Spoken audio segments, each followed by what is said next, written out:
storm has passed, the time is now to go to bed. You can do it somehow. The storm is gone, and maybe it's not too long until you rest your head, get some sleep, try to dream of something sweet.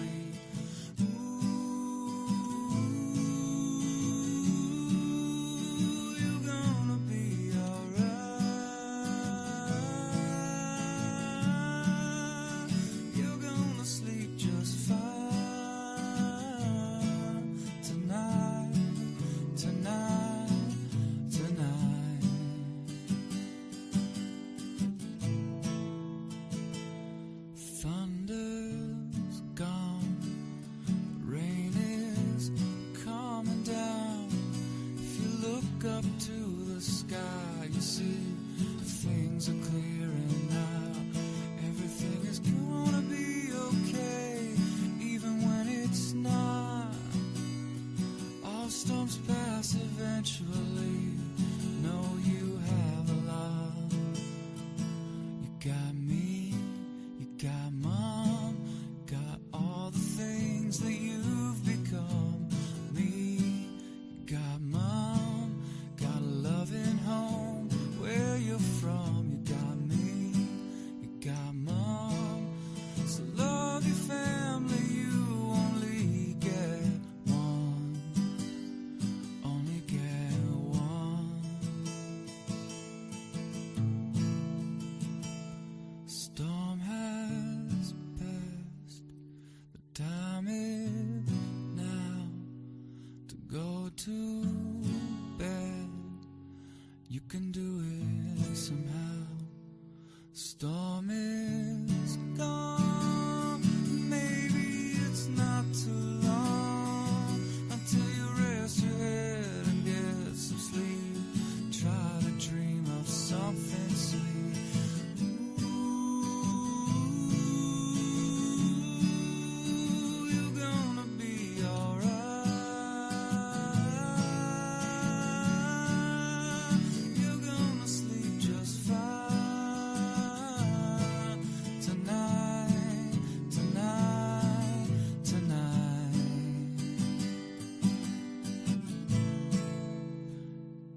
Sleep just fine.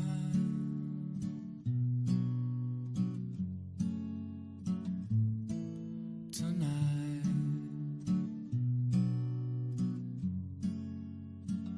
gonna sleep just fine.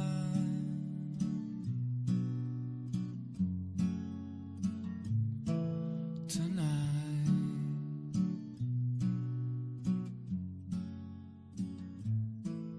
tonight.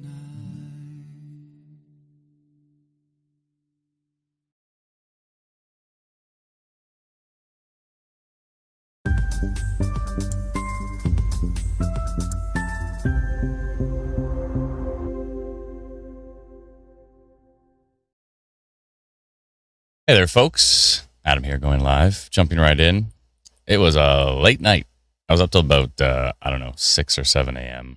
watching for development in southwestern Ontario. Thankfully, that was a bust. So nothing ever came of that tornado risk that Environment Canada mentioned for southwestern Ontario. So that was good news for folks down there.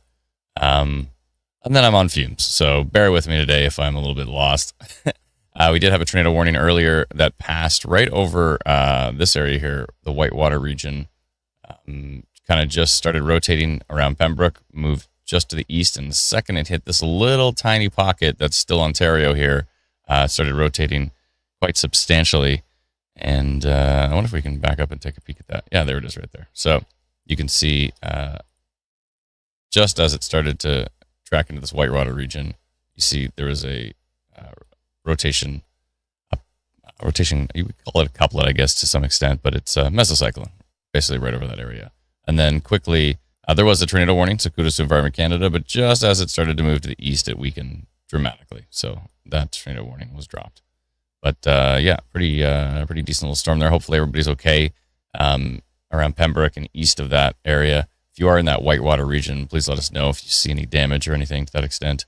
And hopefully everybody stayed safe as that one tracked through. So we've already had a tornado warning this morning, and now we are into the afternoon hours, and we do see a little bit of minor rotation on this storm near Franktown. I'll show you what we were looking at here. So you can see this hook right here near Beckwith, just north of Franktown, and the hook continues as it starts to track. So the hook is there. When I posted minor rotation, it was actually right over the radar. So when it's right on top of the radar, it's very difficult to see what the velocity is actually showing. But we did see the hook, and it's just, developing supercell in this environment. So, and I think IW storm risk was at 13% at the time too. So I went minor rotation on that one. It still kind of has this wrapping piece, but I think it may have been weakening here. It's now down to 4% tornado risk. So it is possible that one is weakening there. That would be good news, especially for those who are upstream from it, which would be Munster, Richmond, Manotick, and I just drew this polygon out. I guess that included areas of Ottawa as well too here. So yes, so we are watching that one closely. Now we do have some stronger storms developing west of this particular one, and we are watching them closely for their potential 4% tornado risk on some of these cells. The one here, Addington Highlands here. There's quite a couple of potent little cells here that we need to keep an eye on. So we'll see what happens here. The cloud cover may be mitigating some of the severe risk in Eastern Ontario today. That would be a useful thing, but the environment is still there. So obviously we already had a tornado warning east of Pembroke. So there is still potential in this environment for these storms to rotate. So we're going to watch them as closely as we possibly can. Again, I am I'm running on fumes. So please bear with me if I mispronounce something. I guess that doesn't matter. I can have 9 hours of sleep and I can still mispronounce everything. Calgary, Texas, Cape is about 1,500 for Eastern Ontario, according to SBC. That sounds about right. Yeah. I think it was supposed to be 2K, somewhere in that realm. So that sounds about right for sure. Tom and Randy says, can you check if any rotation near Montreal West? I can. Yeah, there's nothing going on over here. There's a tiny, tiny little storm. You're all good. All good. So we're watching that one that had that little hook. Hopefully it continues to weaken as it tracks to the northeast. The northeast is a very classic direction. It's heading up. It might miss its fill to the east, heading up towards Uplands here. We'll see what it does as it tracks up towards Ottawa. Thank you so much, Sean. Appreciate the super chat. Thank you kindly. Alexander says, I'm scared, Adam. Don't be scared. We said this for many, many years before many, many other... actually, you know what? It didn't come from us. It came from somebody before us, and then a bunch of streamers have used it after us, but don't be scared. Be prepared. If you're prepared, it's much less scary. So I would just take a deep breath, relax. We're going to track it right now. Nothing is... We had that minor rotation, but it has weakened a bit, so nothing is really, really concerning me too much. Anna says, where is Adam? I'm in Barrie. I'm in Barrie, Ontario. Let's see here. Sorry, just going through some of the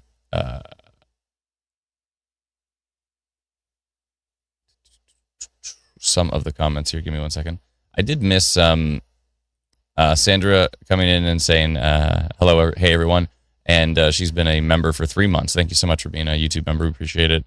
Mad Child coming in with a super chat. Thank you so much. Thanks for the work. You're very welcome. Thank you so much for the super chat. It's very kind of you. Naomi says, great advice, Adam. Yeah, don't be scared. Be prepared. Simple as that. Yeah. F and Classy says, Adam is right there on the screen. Is Adam in the room with you? Let's see here. There's Oreo Cat. Aw, thank you so much, Oreo Cat. Appreciate it. Is Owen Sound going to get storms today? I don't think so. We can take a look. Hopefully got some sleep. Oh, that I did not. I think I might have had 4. Maybe. I think I might have had 4. Oh, Mars says, yeah, I heard that too. Heard that there's trees down in Westmeath too. I'm from Petawawa. Okay. All right, so we may have had some damage. We may have had a touchdown with that earlier storm. So, yeah, in Westmeath. Is that in here? Is there a Westmeath in here? I thought there was something else in here. Where is Westmeath?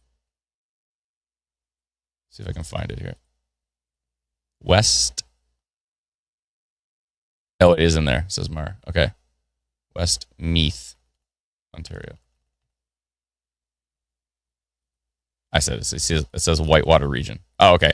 Oh, so if you zoom in on this, it turns into Westmeath. Ah, it's one of those. It's like New Tecumseh and Allison. There's a bunch of those places. Or Kawartha Lakes and Lindsay. It says Kawartha Lakes, and you zoom in on it, and then it says Lindsay when you actually get down to the town. I see. So that is Westmeath. So there actually is trees down to that. I would not be surprised at that touchdown. It looked pretty strong on radar there. So, yeah. I, too, saw a post on Facebook about trees down in Westmeath. Can you link us that? Can you send that link to, if you could send it to help@instantweather.ca, the link of the trees down in that group? I'd appreciate it. Chris says, Adam, is there a free instant weather app I can download to see radar and receive warnings in real time? Absolutely, there is. You can head over to instantweatherapp.com. It is free. What is with that photo I'm looking at? Sturgeon Lake, Kawartha. Sturgeon Lake, Kawartha Lakes. Interesting. Mrs. Hyperbike coming in with a super chat. Thank you so much. Thank you for your hard work and all you do. It's greatly appreciated. Y'all are out here doing God's work. Aw, thank you so much. Very kind of you. Trying our best. And Jill Carlton coming in as a new YouTube member. Thank you so much, Jill. Appreciate it. Scotty says, hey, just joining. What have I missed? Well, there's a tornado warning earlier, and we may have had some damage. Actually, it was just east of Pembroke and went through this little pocket that is still considered Ontario. And so we may have had a tornado touchdown in that little area. There was a tornado warning on it. Okay, look at the hook on this thing now, though. The hook on this thing is ridiculous. It's up to a 7% tornado risk now. This is one of those weird ones. Okay, so there actually is a little bit of some velocity. When you have really weak and really, not really weak and really strong, but when you have weak and a little bit stronger, it's showing there is something going on. Let me go to tilt 2 here. Tilt 3. Oh yes, I need to redo my setup. I had it better before. Hold on. Let me see what I can do. Because I had it so that the team chat was the entire left side of my screen. There we go. That's better. And then I'll put, I see. I got it. Okay. There we go. That's better. I'll put OBS on the right. Just want to make sure my team chat is like full screen right there. Okay, I can see it. It's right there. Team chat in my peripheral at all times. Because they like to tell me things that I'm doing wrong. Today's a good day for me to do that. Survival says that's literally above me right now. Is it safe to take a look up at it? I mean, the rotation isn't that strong. It's just the hook echo is just so prevalent. Thanks so much, Mike Young. Appreciate it. The hook echo is just, I don't like the look of that. Like if that starts rotating, if that starts showing strong rotation at low levels, then I would be very concerned. But right now, it's just showing weak. Is there any non-sup in the area? Let me double check. If there was non-sup there, then I would be a bit concerned with a landspout potential. No, there's barely any. What's the supercell at? Supercell's at a 4. VTP's at a 1. Yeah, as expected. What's the percentage of chance of 15% of an EF0, 1% chance of an EF2. Frenetic tilting and stretching is there.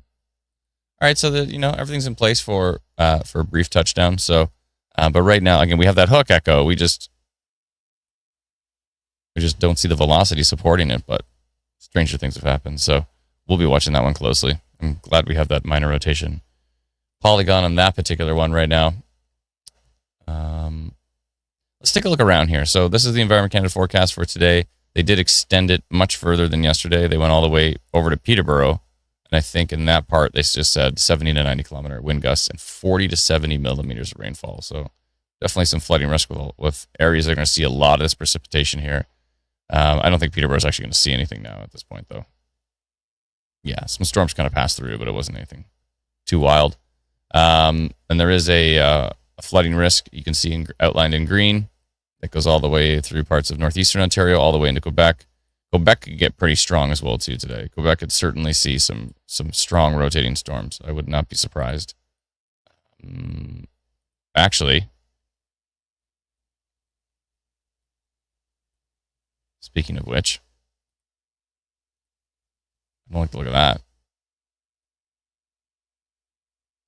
Yeah, we've got rotation there. By the way, the rotation, I don't. Were we live yesterday? I don't think so. But we posted about rotation in Quebec yesterday, and I believe it did produce a tornado.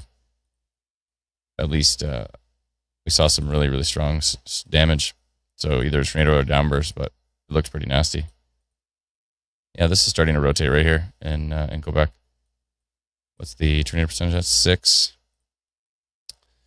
On Instant Weather Pro, I don't like the look of this. This looks like a developing downburst over here. So yeah, Quebec could get pretty strong today. I think I'm going to post rotation on this one up here near Chesterville. Pick the name that I can read. Chesterville, let's see. And which way is it going? Just kind of due east towards Sanborn. Chesterville to Sanborn. Let's see here.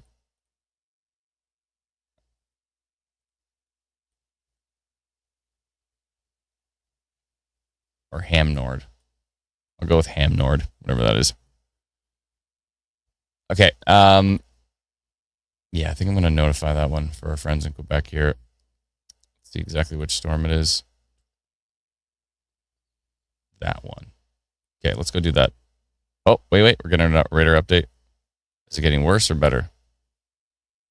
It's kind of broad, but it does have a little hook there. It's definitely showing some rotation, though. Take a look around at the different storms for a sec here.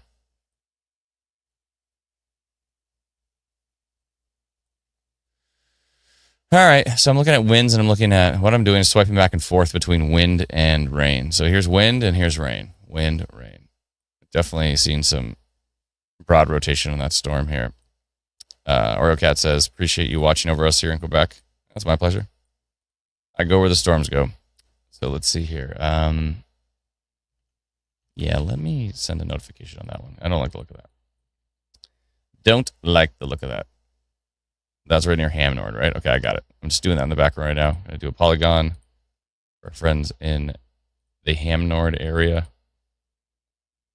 And I think it's basically just going due east, right? It's kind of going northeast. Okay. So I'll make my polygon a little bit more to the northeast. Okay. Just doing this in the background. Give me one sec. Position detected on the storm near Hamnord. Hamnord.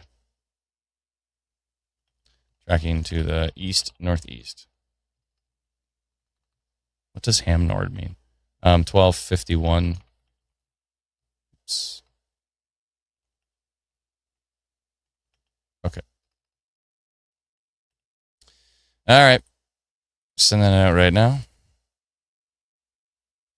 Should be 1252 when I send it out in 1 second. There we go. Okay. All right. Rotation detected. Sending that out for our friends in Quebec.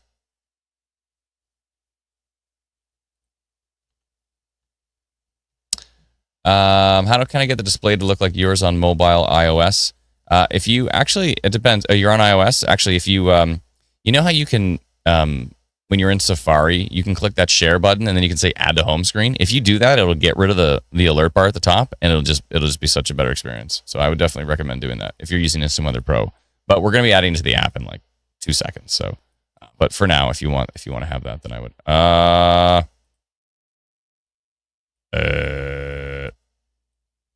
Oh, look at this baby little curve on it. Such a weird little cell. What a weird little cell. Look at it. It's getting smaller. Is it shrinking? What is happening to the storm? It's shrinking, but it's got a big tail on it the whole time it shrinks.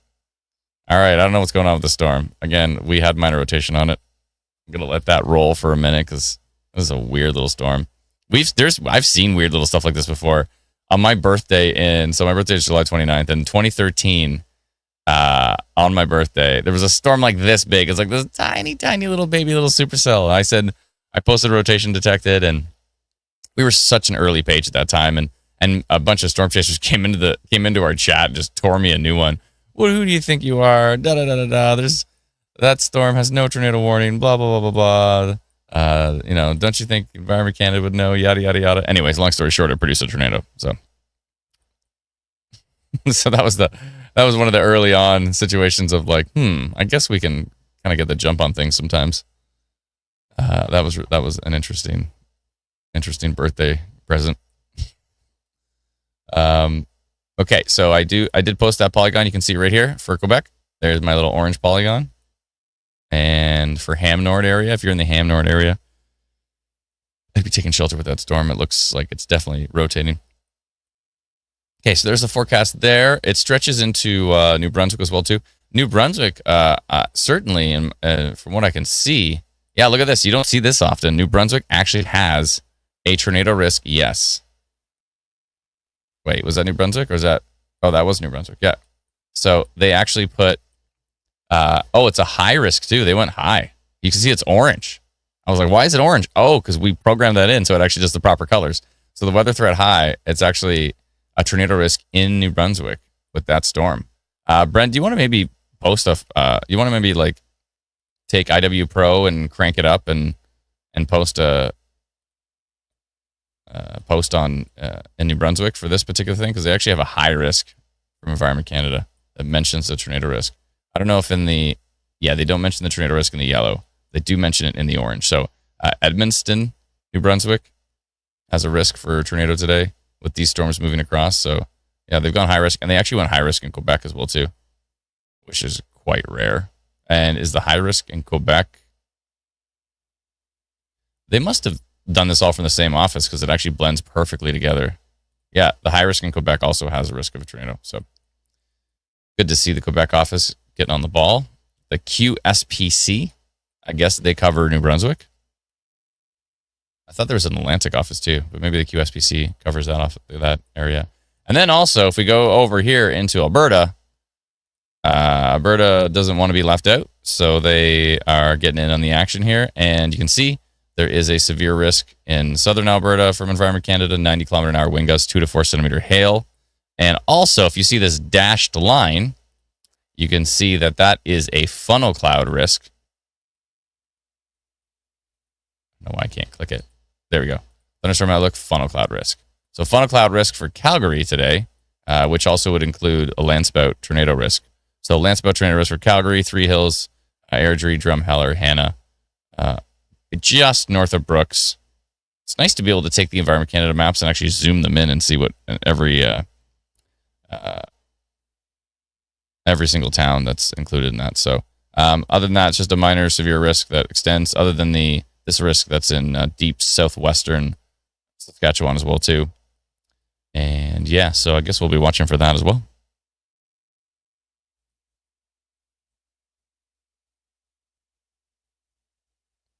Rotation near Chesterville, says Liv. Let's see here. Rotation near Chesterville. Let me check. Chesterville. Oh, I think that's the one. Isn't that the one I just mentioned? Yeah. I just did a polygon for it. For some reason, it went down to a 2% tornado risk on that cell, which is surprising. But yeah, no, I mentioned that cell right there, the Chesterville. That's the Ham Nord one we're talking about. Yeah. Yeah, I already posted a polygon for those folks there. All right, we'll jump back into Eastern Ontario and try to track our little baby it's getting smaller. Somehow it's still at a 5% tornado risk. So much noise. Such a noisy radar. But let's see here. No, she said Chesterville, Quebec. Nat. All right, our baby little storm is getting weaker and smaller. It's definitely had a hook on it this whole time. So I'm glad we had the minor rotation in place, but it seems to be getting weaker and smaller. So that's good news. What's going on down here? Good thing for the swiping tool, because when I look at something like this, I'm like, something's going on here. This is actually the map behind. So I know that that's just the map. So I've got that yellow. Watch. If I turn it down, you can see. Put it down to 15. But there's a little signature there, which is interesting. But when I swipe over, because I can swipe every pixel of the radar, when I swipe over, you can see it's kind of just hanging behind the storm. It's not like, in a hook or anything. It's just kind of like floating behind. So, but it is still something worth watching.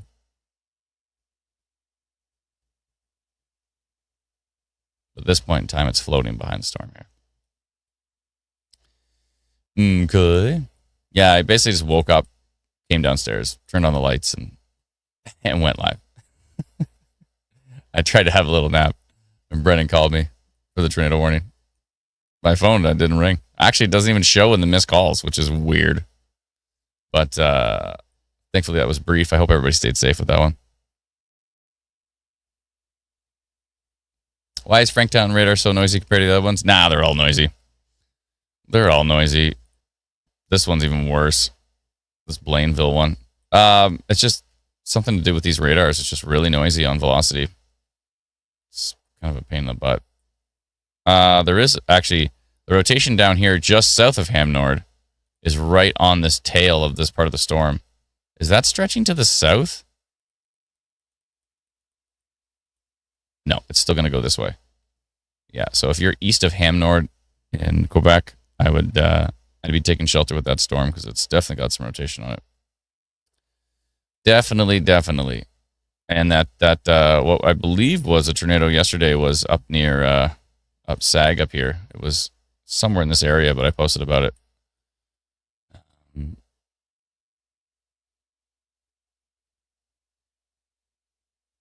North of Renfrew. Yeah, I did see that one. Yeah. Yeah, this one's interesting. This one north of Renfrew. I believe it's this one. On Onslow Corners, just here in Quebec, just across the provincial border. There's a little bit of rotation here east of Shawville. 3% tornado risk from IW Storm Risk here. Okay. So we wait and we watch. See how these storms develop. Kingston, Prince Edward County. Excuse me, I don't think you're getting much. Doesn't look like you're getting in on the action, as many expected. When we posted about this risk that included Prince Edward County, a lot of folks down in Prince Edward County and Kingston said, yeah, we're not getting anything. And in this particular case, you're right. I mean, you're going to get a little storm. There's a little storm heading towards Kingston, but it doesn't look at anything spectacular at this point. Kimberly McMullen coming in as a new member. Thank you so much, Kimberly. Appreciate it. Stop it, Mr. Mackey. Storms are bad. I'm good. Renfrew County storm update. Yeah, I mean, I'm watching these ones that are near Renfrew. The one to the west is a little stronger for sure. This one over here. This one has a little bit more mustard to it. The one in Quebec is a little more interesting. Now it went up to a 10% tornado risk on that last frame. So we'll see what it does. Let's go look at our rotating storm.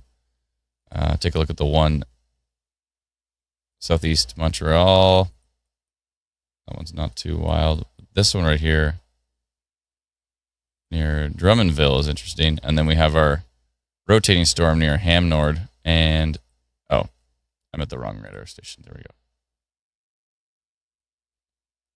Yeah, I mean, it still has an area of rotation right here. Although it's on the very leading edge of that storm. So I think there's a U.S. radar here that we might be able to leverage. KCXX, perhaps? What? How is it not seeing the storm at all? It sees these storms. That was weird. Okay, let's try KCBW. Okay, so it can see it. That one's just blind to it. That was really weird. And this one can see it. KGYX can see it. That's so weird. Maybe there's noise there. There might be a noise blocking it out. Yeah, that's probably it. We don't actually show, and the U.S. radars, we can actually show the noise in like maybe purple. We should probably do that because it looks like the purple noise is blocking that one out. But thankfully, there's a Canadian radar right there. That's strange. Must be noise. Kay McDuff coming in as a new YouTube member. Thank you so much, Kay. Appreciate it. How bad will the storms in Cornwall get today? And Don's asking about Cornwall as well, too. Everybody asking about Cornwall. I don't know. It could be severe as they move east. We'll see. Courtney Turner has been a member for 10 months. Thank you so much, Courtney. Appreciate it. What's the difference between the U.S. radar and the Canadian radar? They're both S-band radar, so they're somewhat similar. But the Canadian radars are... The U.S. radars are typically a little bit better. They're less noisy for sure on velocity. I believe they actually Environment Canada actually tried to buy the WSD-88s. I think that's what they are, WSD-88s. Basically, they tried to buy the U.S. radars, but they don't really sell them anymore, and the existing ones are supposedly being held together by duct tape. So, yeah. I think eventually the U.S. will replace their radars with they'll replace them with phased array radars, which are wild. They're pretty cool. They can really dial in. They can basically scan each storm. They don't have to scan like in a circle. They can just like point at the storm and they can give you like updates like every second if you want or something. It's pretty wild. All right, I'm going to get rid of that minor rotation detected for Ottawa because this storm has just fizzled into absolutely nothing. So that polygon is going away. Let me find it here in the background. Minor rotation detected. Yes, going away. Okay. So that will vanish from the map there. I'm actually going to, while I'm at it here, I'm going to go and I'm going to go to the Facebook pages. And we don't do this for every storm and every rotation detected because sometimes it's just too much. But because this is the current one and because it's included Ottawa, which is one of our largest communities, I'm just going to go in and edit the post and say this is now weekend. Because I know a lot of folks are probably, with all that Ottawa has dealt with over the years with tornadoes and the derecho, yeah, I'm going to go in here and say update this minor rotation has weakened. Just try to ease some anxiety for our friends in Ottawa here. Let's see.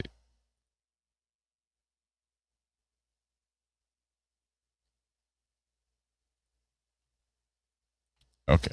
There we go. Update this minor rotation has weakened. The entire severe thunderstorm watch from Environment Canada does mention a tornado risk. So there's that.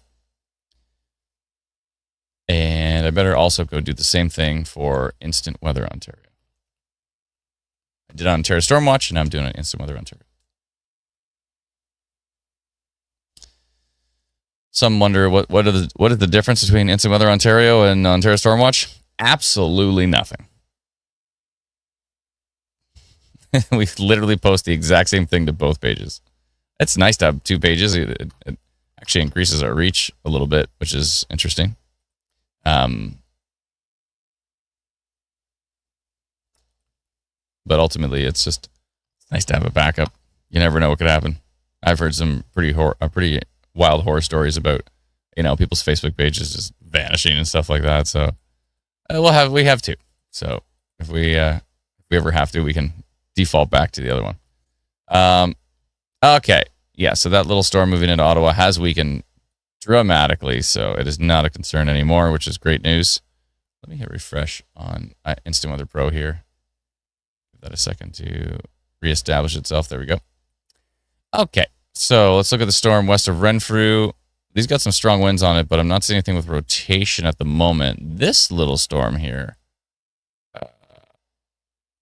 has a little bit of a hook here. This is northwest of Luskville, Quebec, near La Haven. It's a little bit of a hook, and it's got a little bit of something going on in velocity. Yeah, there's something going on there. Thank you, Brendan, for posting that. Appreciate it. Let our friends in New Brunswick know what's up. And if things get interesting there, we might have to go live later in maybe in Alberta with that funnel cloud land spout risk, and we might have to go live in New Brunswick as well. We may.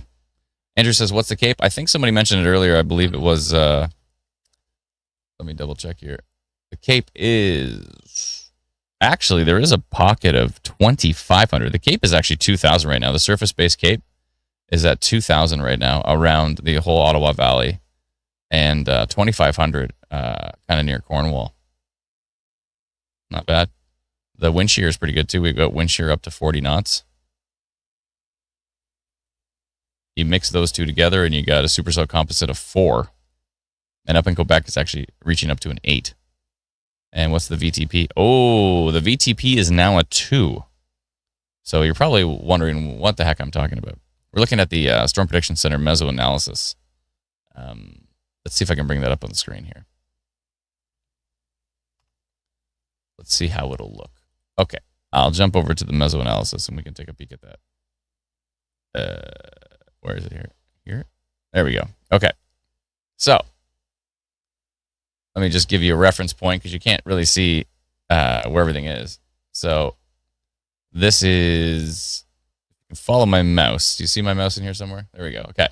So this is Ottawa. This is Cornwall. This is like Barrie. This is Windsor down here. This is Toronto right about here. So you can see this low. Now the low's only getting down to 1,000 millibars, but it's still, you can see the big spider web. And it's going to continue to track to the east. It does also show kind of future radar in here, which is useful. Shows the HRR, the HER. If I go to supercell composite, you can see in this outlined blue area, it's a 4. So 4 all over all of Eastern Ontario. We go to the violent tornado parameter. Now we went from a 1 to a 2. So now there's a big pocket of 2 VTP, which is starting to get into a concerning area. IY9K says, what website is that? It's called the SPC mesoscale analysis. So if you search mesoanalysis or mesoscale analysis on Google, you'll be able to find it, SPC. The wind shear, you can see the wind shear is 40, and I think this little pocket here would be maybe 45 or 50, that little pocket. Here's the Cape. You can see the 2,000 right here. So the 2,000 covers Eastern Ontario, and then there is a pocket of 2,500 Cape as well too. Let's see what it's going to do as it tracks east. Yeah, it's basically going to hold. So there's that. Justine says, close and reopen the app. App isn't working. Yeah, if the app's not working, just close and reopen it. Charlene says, what about areas in Ontario? Well, we're covering Ontario. That's what we're doing here. Tornadic tilting and stretching is now up to a 2 as well. So yeah, non-sup is pretty much non-existent. So there's that. And we'll jump back to Hexagon says STP is 1 and the VTP is 2. I like VTP better, personally. I think it's really caught on. When the EF3 tornado went through Dunrobin, through Ottawa into Gatineau, the VTP was like a 6 or something. It nailed it. I think STP at that point was only a 2 or a 3 maybe. But yeah, I find the VTP it can be pretty bang on. Yeah, this Le Haven storm, I'm still seeing just this hint of rotation with that. And what are we at for 8% tornado risk? Might want to go minor rotation on that one. Methinks. And that one is just northwest of, just north of Arnprior in Quebec, east of Shawville. Let's see here. Le Haven. Le Haven. Let's see here. Tana says, what is the difference between Scud and funnels forming? So Scud is not a funnel. Scud looks like a funnel, but it's not rotating. And then a funnel, it looks like a funnel, but it's rotating. So that's basically the difference. So if you see something hanging from the cloud and it kind of looks like a funnel cloud, and you're like, that looks concerning. But if you really stare at it and it's just dangling, it's not turning, it's not rotating. Even if it's rotating very slowly, like if it's not a violent rotation, if you can't really see it rotating, it's just kind of hanging there, it's probably Scud. Lababot says, Arnprior is in Ontario, by the way. No, I know Arnprior is in Ontario. I'm saying it's north of Arnprior in Quebec, near Le Haven, Quebec. Yes, I know where Arnprior is. It's all good. I gotcha. But thanks for looking out for me. Let's see here. Okay, I'm gonna go minor rotation on that cell in Quebec, just so folks know that it's starting to look interesting.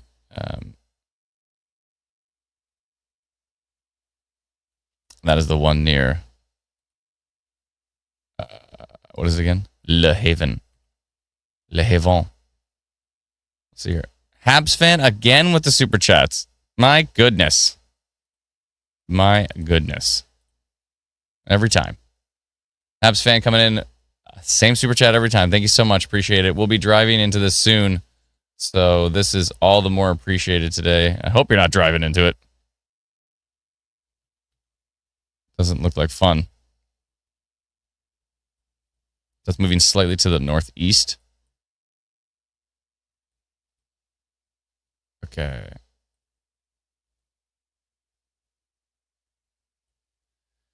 All right. Let me update that polygon. Oh, you can't see what I'm doing. I normally do, sure. Oh, we have 174 people in that area of Quebec. That's cool. All right, I'm going to go minor rotation. Thunderstorm near Le Haven. Tracking to the northeast. Make sure I spelled Le Haven correctly. Yeah, okay, perfect. And the time is 1:15.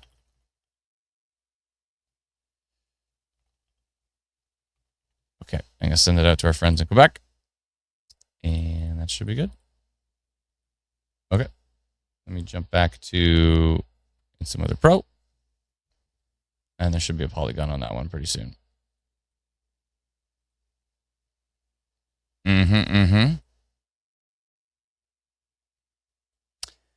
Okay, so this storm west of Ottawa now has a much stronger polygon on it. It's gone up to a 9% tornado risk and a 30% total severe risk here. 10% severe wind risk and basically a non-existent hail risk on this one. Interesting, because I'm not really seeing the velocity to it, but it just... Machine learning works in mysterious ways. There's my polygon on that storm. Moving right into it. Polygon could have been a little further south. That's weird. Anyways, that's okay. It'll move into the polygon. It's fine. So it's an interesting storm risk polygon. It's kind of weird cluster of storms here, but it seems to be excited about it. So, all right, we got the Renfrew storm. Looks kind of boring. We've got this one west of Renfrew, which looks definitely more organized. So we'll see what it does as it moves to the east. These may cluster together into a line. We'll see what happens. Let's go look at our other storm in Quebec. Yeah, still seeing that rotation on it. It's weird because it's right on the edge, right on the leading edge. It's not really like this super, super strong, hook echo rotation, but it's definitely something going on. This one looks interesting, though. The Saint, I'm not even going to try. Magloire.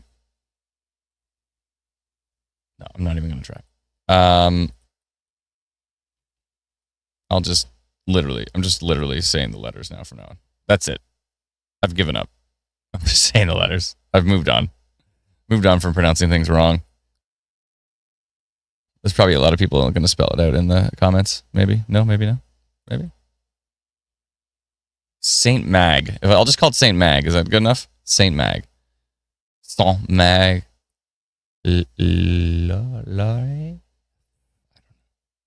Impossible. Okay. Yeah, I don't like the look of this. This definitely has something going on with it.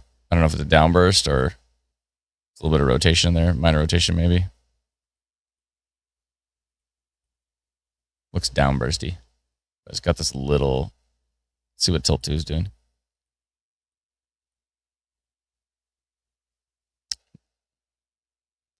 Magloire.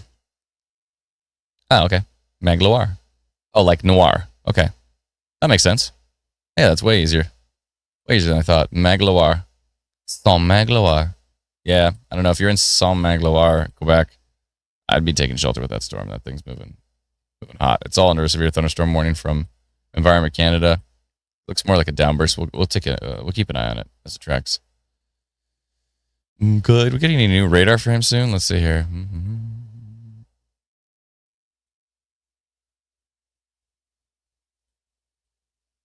Oh, 6.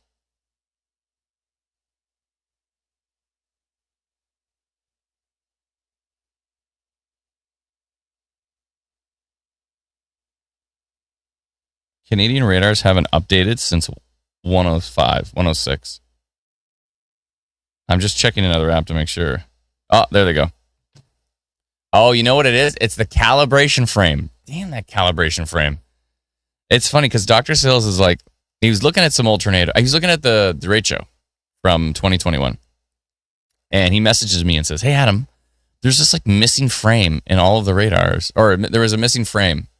And then I went, oh, okay, that's weird. So I went back to like look for the files. And they just weren't there.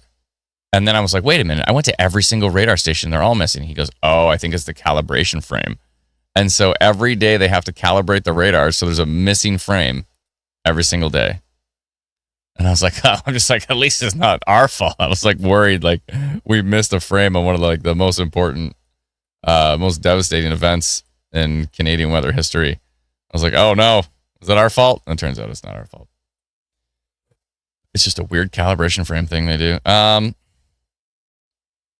This storm over here east of Ottawa near Alfred and, the Alfred area. Atlantis told me before how to pronounce this. Plant Age Net. That's not how it is. But if you literally just read it out, it's Plant Age Net. Plantagenet? Maybe? Plantagenet? Yeah, over in the Plantagenet areas. 71.28. Getting some pretty strong winds in here on the storm. Again, there's that missing frame. The calibration frame. And then here we are. We're back. It's always at the same time. Plantagenet. Plantagenet.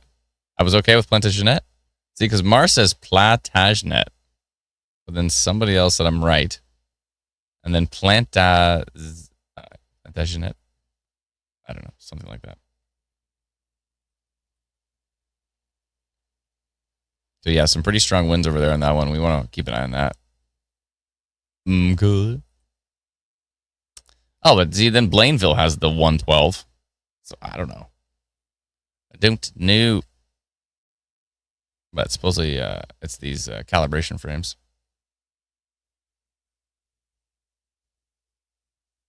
Good. The upper levels coming from Blainville on these storms look pretty grumpy.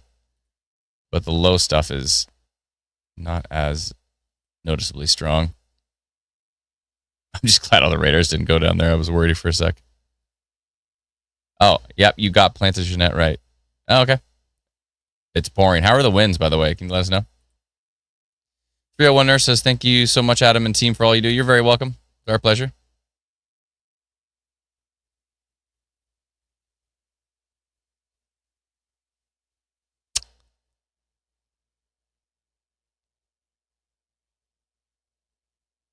Another squid says, think Old English history, War of the Roses, Plantagenet. Plantagenet. So I thought it was Plantagenet. I'm pretty sure that's what Atlanta trained me on before. I see Ryan Hall doing something cool on his live stream. I've never really watched. I've watched only a few of them before, but I was watching one recently, and when he couldn't pronounce something and he finally figured out how to pronounce it, he has a little feature on his platform where he was able to click on the town, and then he was able to record how to say it.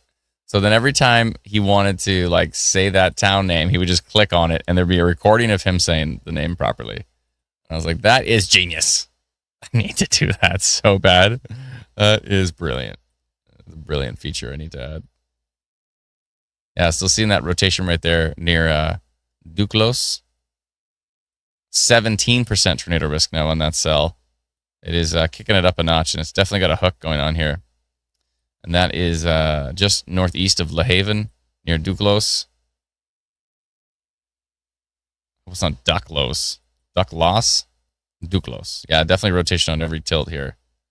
Yeah, that is a concerning storm near Saint Louis de Machem.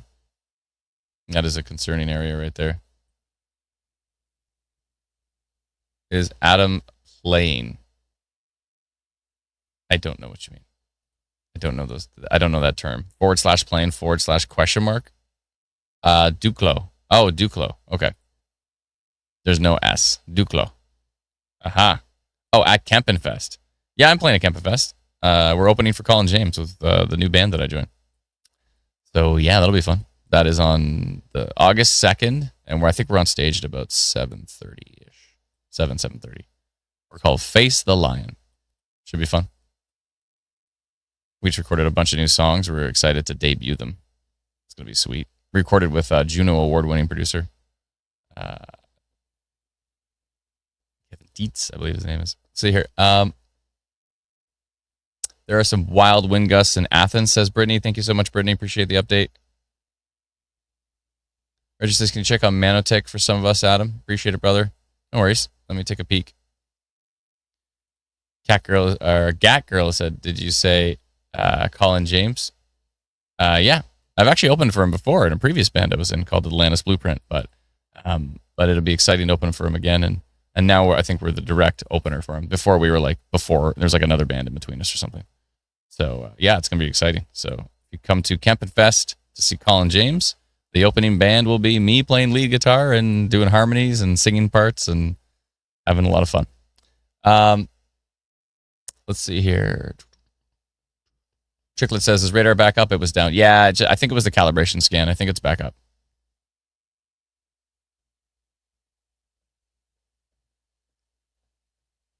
And Firemo says, Adam is an amazing singer and guitar player. That's why I'm here, LOL. Weather is a bonus. Joking weather first. Yeah. Let's see here. Oh, okay. Dottie, I understand.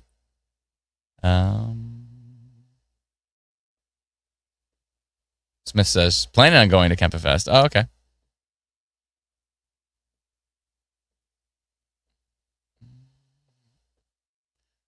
Steven says, I have the Pro version on Android. How do I see the view you have? You might want to send an email to help@instantweather.ca. Franktown is giving a data error. I mean, I see the data error at the top left. Yeah, I ignore that. That's just a glitch. We changed the way that the radar loads in Instant Weather Pro. If you see data error at the top left, it actually doesn't mean anything. It's actually loading just fine. So don't worry about the data error. The timing's fine. This is the 124 frame. I see data error at the top left, and this is the 124 frame. So that was like 2 minutes ago. So there's no issue. That's just a bug. All good. Chris says 19% tornado warning on that polygon. Yeah, it's to clarify, it's not a tornado warning, but 25% tornado potential, I would say. Courtney says, Adam, sing for us. Well, the weather outside is frightful, but I don't want to light up a fire right now. The air conditioning's so delightful. And if there's no place to go, come watch the show, watch the show, watch the show. But if you have someplace to go, then you might not be able to watch. May have a CC drop. What are we at now? Yeah, 18% tornado risk on that Duclos storm in Quebec, just north of Ontario. Yeah, that one's pretty concerning. Let me see. I'll check to see if there's a CC drop. There's a little something there. Yeah, there's a little. It's not a crazy drop, but it's definitely. I mean, that could be tearing up some trees, maybe. Yeah, that's. I think I'm going to update from my. I think I still have that polygon actually in the background. Let me go see here. Do I still have that polygon? I'm going to update that from minor to. I think I'm going to go to tornado potential actually. Tornado potential of the storm near Duclos, tracking to the east northeast. And the timing here is 1:28.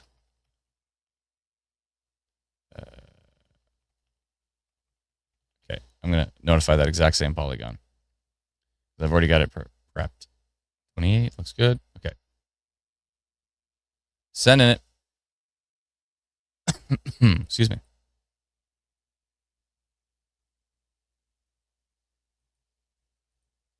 I'll get rid of the minor rotation on that one.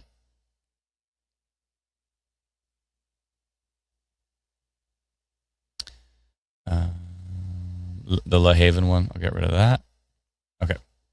So this polygon will be replaced with, there you go. It already is. With tornado potential. So that's looking mighty juicy there. That's a concern. Okay, so that's the 124 frame. Let's go look around at our other storms. We have our storm west of Renfrew. Only at about 2% tornado risk on that one, but that's still a pretty organized storm. This one that was west of Ottawa here is definitely weakened as far as the polygon's concerned, down to a 5% tornado risk. These Perth storms, or this Perth storm here is interesting. It's at 6%. These are all really interesting shape and structure to some of these cells here. This air conditioning is actually too much right now. Dial it down. Reason.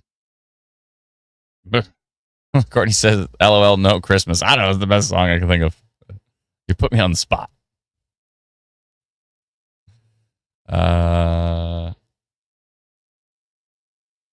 Someone's asking about Manotech. Let me see here. Manotech. Oh, that's just part of Ottawa, right? Oh, okay. Yeah, you're fine right now. I mean, the storm's moving in from the west, so we'll have to see what happens when they get there. But right now, you're good.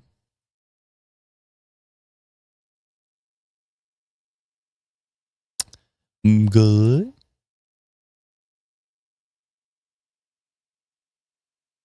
Yeah, the data error thing at the top left of Insimular Pro, it's just a bug. The data's loading fine, so don't worry about it. I know, seen that data error thing. It's like, what? Something wrong? But no, it's just a bug. Okay, that got different. Oh, okay, I see. That was that storm we were watching there near was it Saint-Magloire? Saint-Magloire?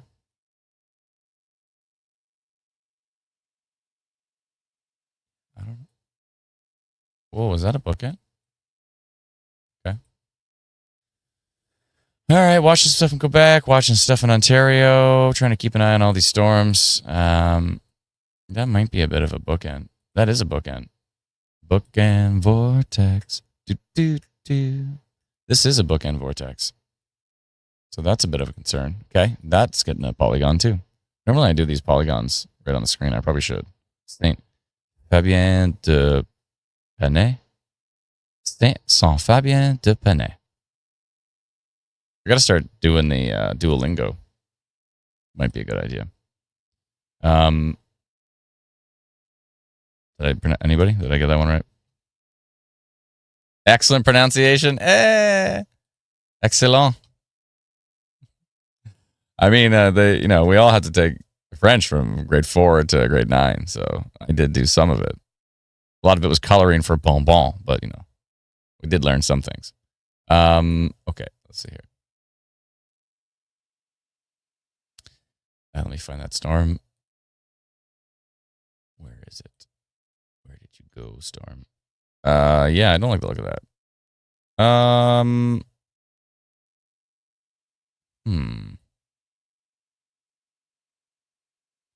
That's from a distant radar. Let's try this one. Yeah, it looks pretty nasty. If you're near Saint-Fabien de Penay and Lac Frontier, you might want to be taking shelter with that one. It's got 137 kilometer an hour wind gusts on it. Doesn't look good. And which way is it going here? Looks like it is a bookend vortex, so that could be potentially a tornado. That is problematic. What storm is it? Okay, I want to see exactly where it is here. It's east of Quebec City. Okay, that's what I thought. East of Quebec City, and it's right there. Okay. I've got it, I think. Yeah, I've got it right here. Okay. It's actually going into Maine, I think. Yeah, it is just about to go into Maine. I'm still going to send a polygon for it, though. I don't like the look of it. Okay, how many people in that? 2. We have 2 in that little area. All right, close enough. I'm going to rotation detected on that one. Near, where is it?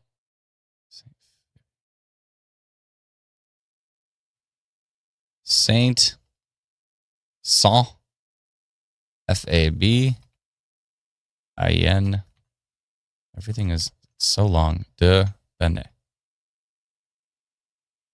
Tracking to the east-northeast. All right, and the timing is 1:34.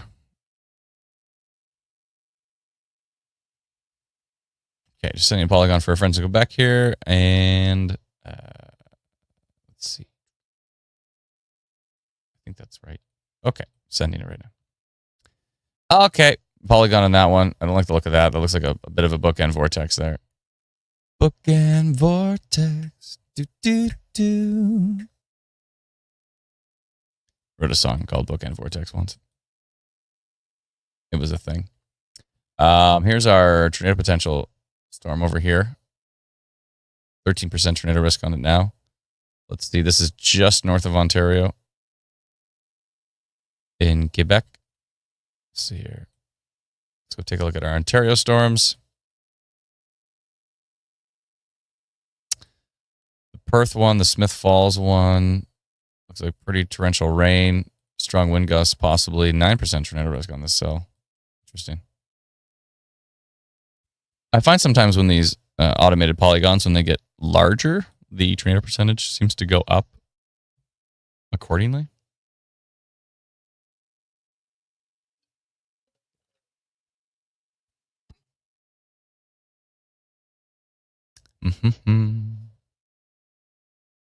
Bookend Vortex better be your closing jam at the show. Yeah, I don't know if that's going to go over well with the band. I don't think it's going over well with the band. Yeah. The name of the band that I joined is called Face the Lion. Great guys in the band. It's awesome. It's really nice to be in a band with good people. Really, really nice. Supportive, understanding, patient. The things that people need to be around me. They need to be patient with me. Because I have a lot of ideas. So they're very patient with me. It's good.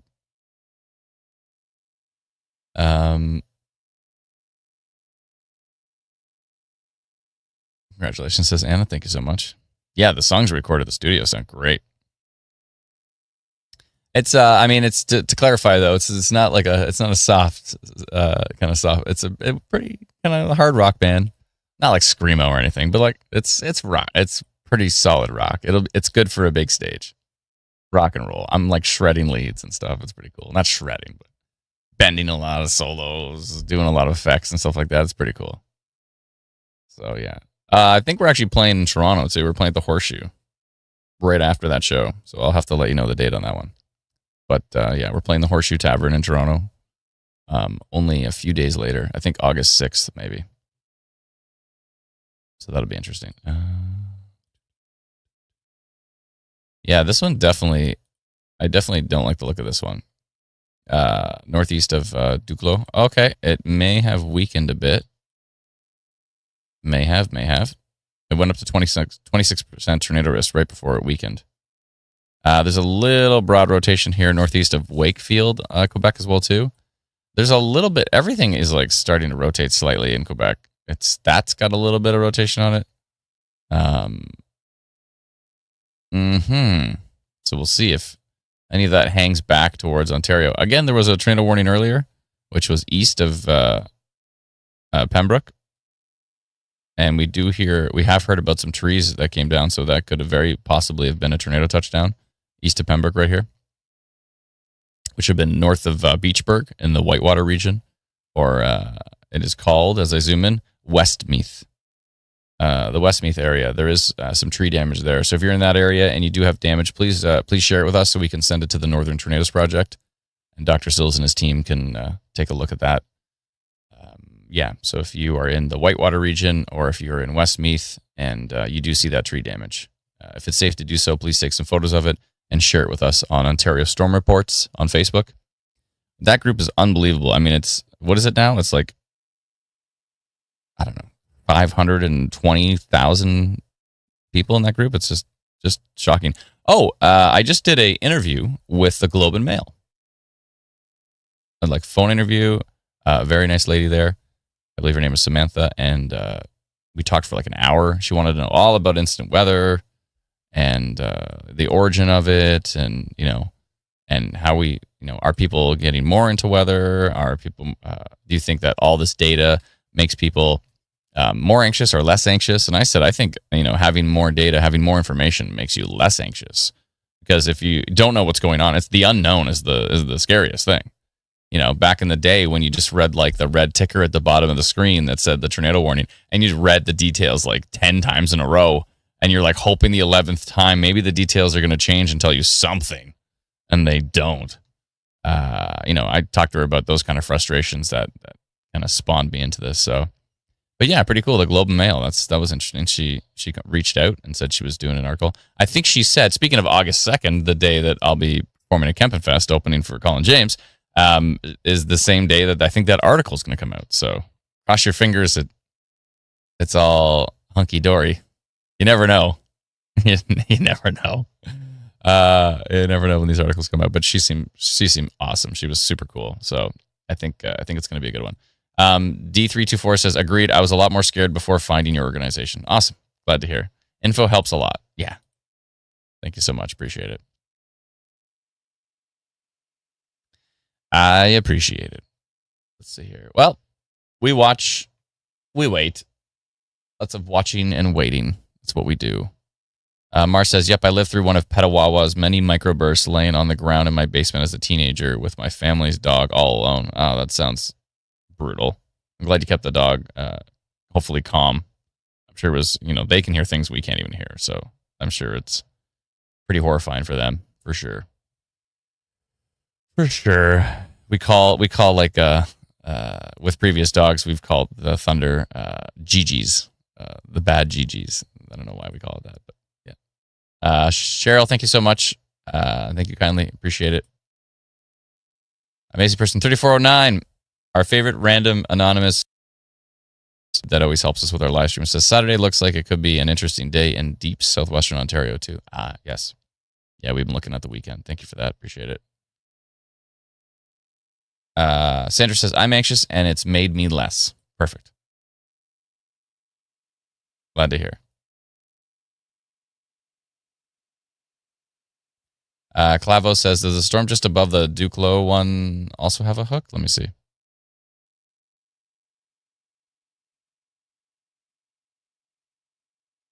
You mean this one? Or maybe that one? Yeah. These all kind of had that similar shape to them. It's like, which ones are going to really start rotating? They've all got, like, look at so many little isolated storms. How's that Thetford Mines one going? That rotation has weakened. That's good news for them. This one over here is still definitely a concern. This is the one that was near Saint-Fabien-de-Penay. Saint-Fabien-de-Penay.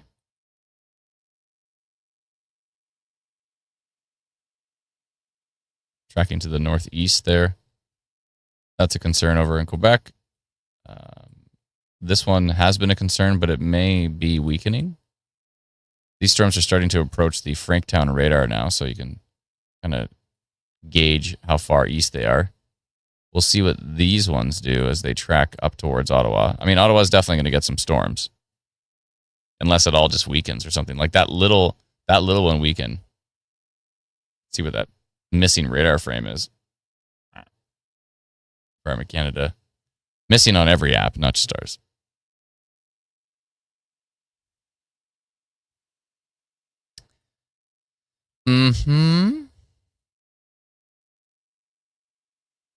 Still a 9% tornado risk on the cell. That's interesting. Probably because of the environment. The environment here is actually quite potent. So I want to keep a close eye. Oh, do we get a new frame? Oh, we get a new frame. New data, new data. Okay. Nothing is really jumping out at me as extra, extra strong. I don't like the fact that this Middleville is kind of getting a tail. I see it's always kind of been there. We'll see what this does as it wraps up with the Carleton. It's kind of merging with the Carleton Place storm. So we'll see what this Middleville part does.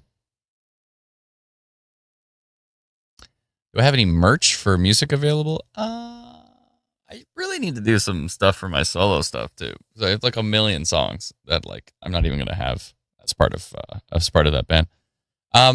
They have merch for Face the Lion, and the merch is actually pretty cool. So we'll probably have a merch booth Campin' Fest, I would think. Oh, and I think Instant Weather is going to be a sponsor for Campin' Fest as well too. Paul contacted me to talk about that. He wants me to have a booth for the 3 days, but I can't man it for the 3 days, unfortunately. So I don't think we're going to do the booth. But it would have been cool. But yeah, it'd be cool to be a sponsor for them. Let's see here.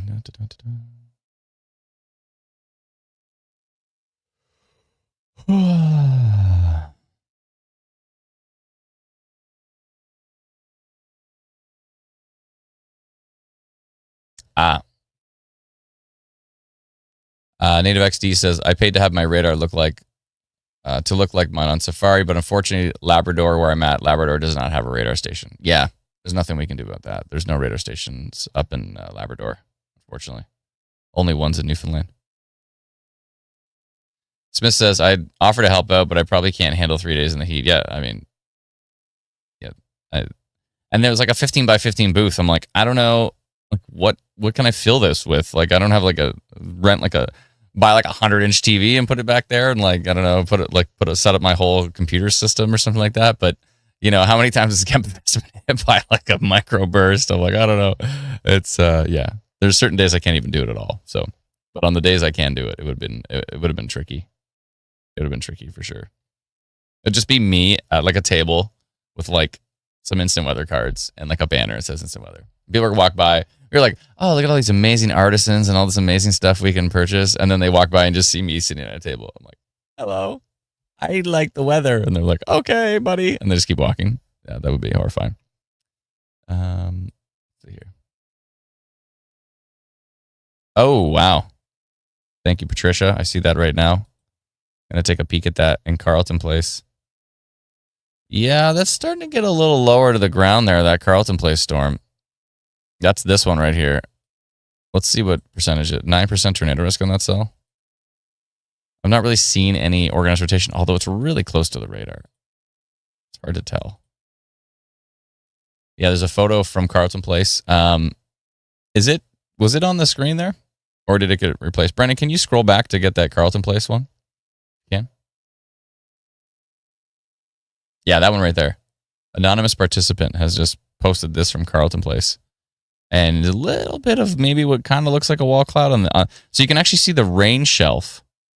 You can see this sheet of rain on the bottom left, right? Right. I can almost touch it. Hold on. That right there is a big sheet of rain, and then just to the right of it, you can kind of see a little bit of what looks like kind of a bit of a wall cloud, and then that extends into the rest of the core of the storm. So that is, so we'll keep an eye on that.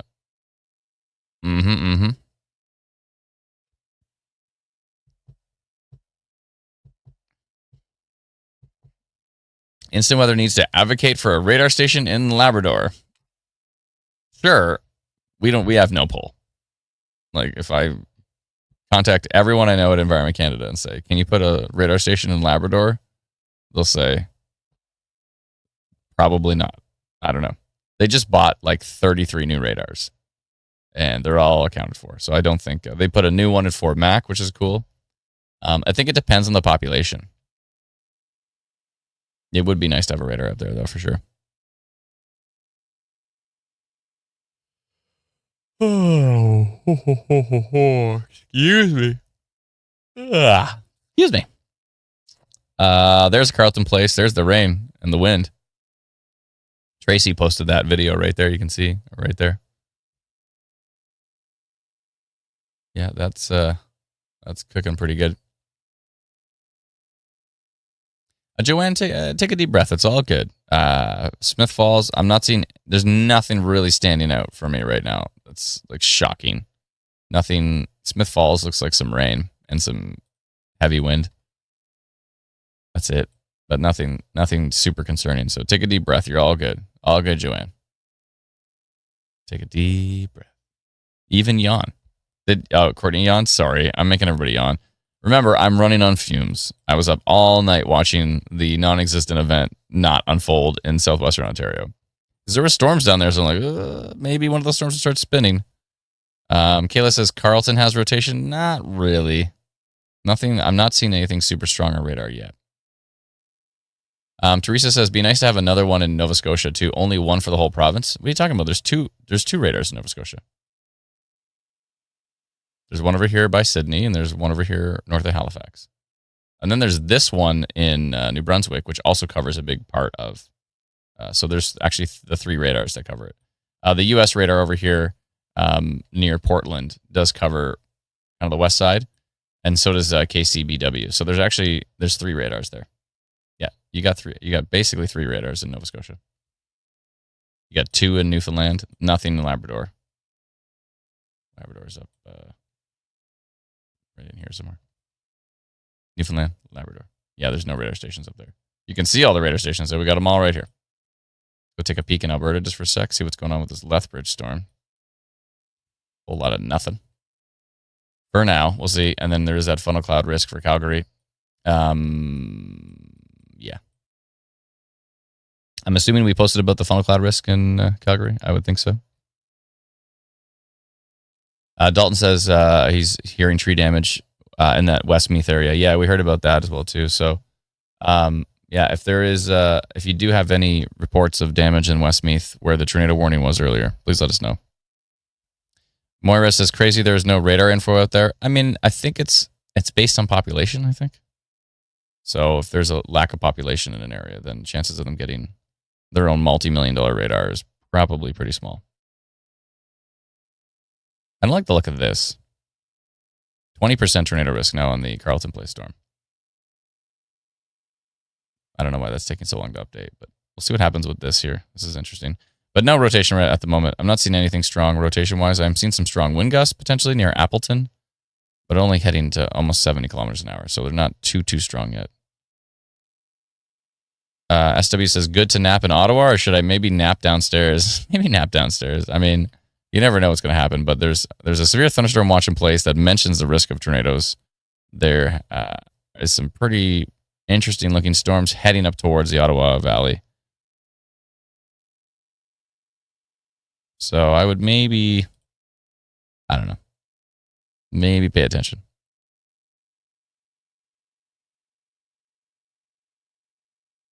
Mondo family says, when are the storms going to hit Cornwall? Let me see.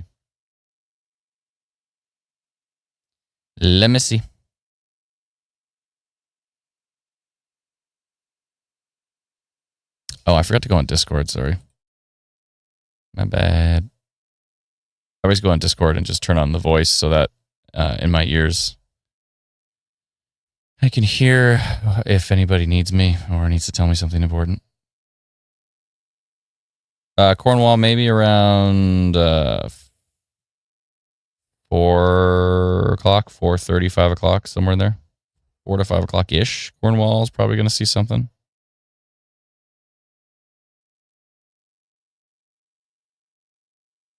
Maybe earlier. Maybe around 3. But it's probably sometime between 3 and 6. 3 and 6, somewhere in there. For Cornwall.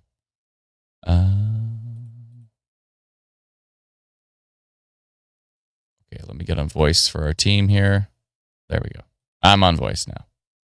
Okay. 26% tornado risk now on the cell. It's probably because of the environment. The environment here is pretty strong. Again, we're not seeing any rotation. We did have a photo of a possible developing wall cloud. So we'll see how this goes. But this big cluster of a storm, this storm would have to definitely get more organized though, because it's kind of all over the place.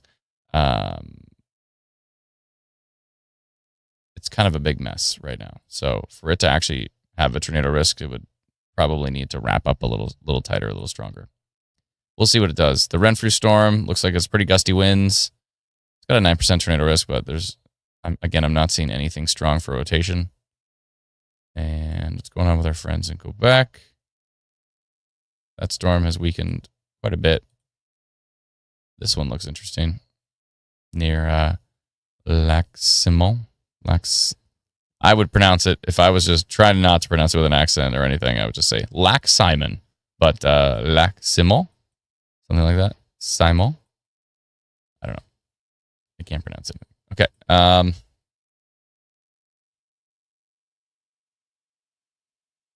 Lac-Simon?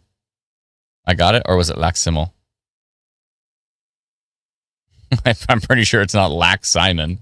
But if it is, that'd be hilarious.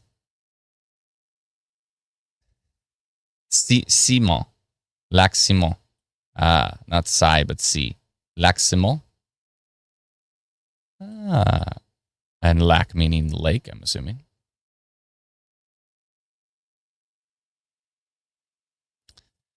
All right.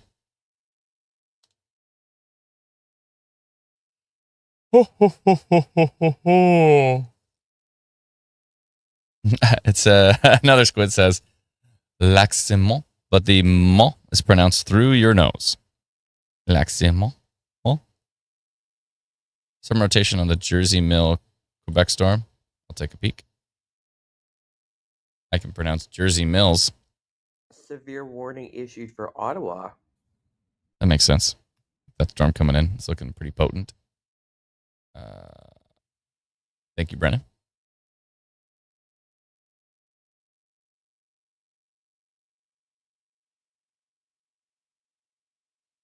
Oh, right here, yeah. Yeah, that's starting to kick it up a notch too. I think that's actually in my... Oh, no, it's outside of my polygon. Let's see, tilt 2, tilt 3. There's a little bit of support for it. Probably worth a... Oh, wait a minute. It vanished.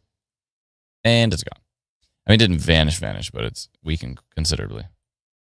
Thank you, amazing person 349, though. Good call. Okay, we got new radar data. New data. Oh, yeah. There's going to be some strong winds heading up towards Ottawa. That's probably why. You start to see that here. 878 now. This is actually picking up steam. Picking up a bit of steam here on this cell. Could be some strong winds heading up towards Ottawa. We'll see. 22% tornado risk, 20% severe wind risk on this cell. The stuff down here near Smith Falls is still looking pretty boring, which is good. This is something. Hello.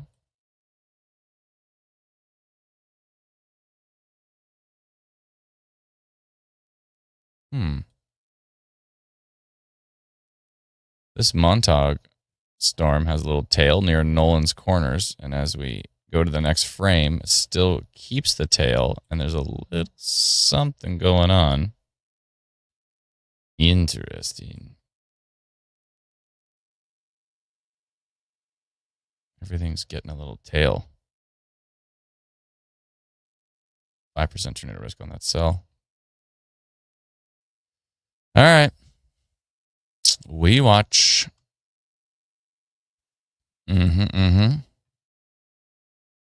Monta. I don't know how to pronounce Gyoo. Montagu. Oh, yeah. This is more phonetically easy. Montagu. What did I say? I said Montag or something. Yeah, Montagu. Montagu. Tornado in Quyon. Are you asking, is there one? Or are you saying that there is one? Quyon, Quebec. I'm assuming that's Quebec. Oh, Pontiac area. There's literally nothing going on there. So I'm going to say no. Goo like slimes. That's Melissa. Thank you. Appreciate it. Charles says, also, can we have a virtual round of applause for the efforts of everyone involved in bringing us our weather knowledge? It's our pleasure. All good. The Notre Dame du Lac storm is also starting to look interesting, starting to pick up on some rotation. Thank you, amazing person 309. Appreciate it. Any update on Montreal? I think Montreal's fine right now, right? Yeah, you're fine. But there's storms coming in, so we'll see what happens when they get there.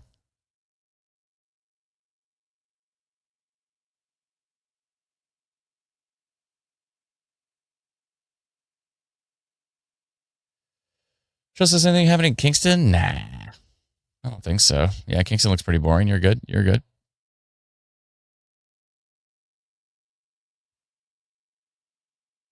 Clavo says Purple Circle and Otter Lake update. By the way, if you want to be able to see these polygons of what the percentages are for a tornado and severe wind and all that kind of stuff, if you'd like, you can subscribe to Instant Weather Pro, which is what we're using here. You can do so at instantweatherpro.com. It's $99 for the year, so it's like $8 something a month, and yeah, I think it's a fantastic tool for tracking storms in Canada and the U.S. as well too. We've got all the U.S. radars on there as well, and all the U.S. alerts. And Melissa coming in with the details. Thank you so much, Melissa. Appreciate it. Yeah, Teresa has to send out the instructions by hand, so if you don't receive them, make sure to check your spam folder.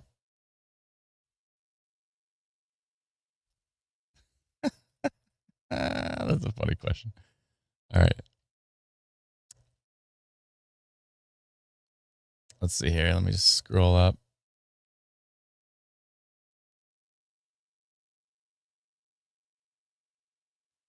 Just looking through the comments. E90 BMW says, should I... Hold on a second here. Should I take the half-cooked steaks off of the grill, Ottawa? I mean, you got some time. You got some time. You got a little bit. Oh, I missed this. Matthew asks, coming to the super chat. Thank you so much, Matthew. Appreciate the super chat. Make the N in Simon a little more cloudy with a chance of drizzle. Okay. All right. Fair enough.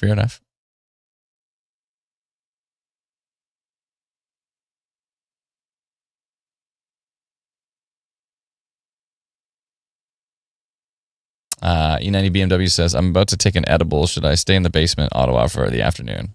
Probably. It's probably for the best. Oh, boy. Let's see here. Soggy steak, says Adam. Yeah, you don't want soggy steaks. But you want them to be cooked properly. I'm going to have to start doing forecasts. Is it safe to take an edible forecast? Yeah, I think you're going to probably. We need a map for that. Okay. Actually, the strong winds are already going into Stittsville here, and Barhaven's next. Going to be some pretty strong winds coming in with that cell. I'm not seeing anything as far as rotation's concerned right now, but definitely some strong wind gusts are going to be coming in on the front side. If you're in Stittsville right now, let us know what you're experiencing. I bet you it's pretty windy. Richmond probably was pretty windy there. Manitic is going to be pretty windy. It depends on where you are in Ottawa, I guess, because it's already kind of basically there. Coming in quick, right into Ottawa.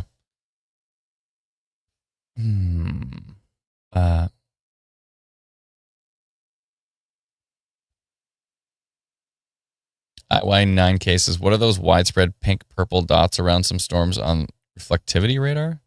Pink purple dots. All right, do you mean these polygons? If you mean those, that's IW storm risk. So you can click on any of them and it'll tell you what the risks are for that particular storm. Stittsville has power outages. Yeah, I could see that. It's been a day. Thanks for the input. No problem, United. Thanks for making us laugh.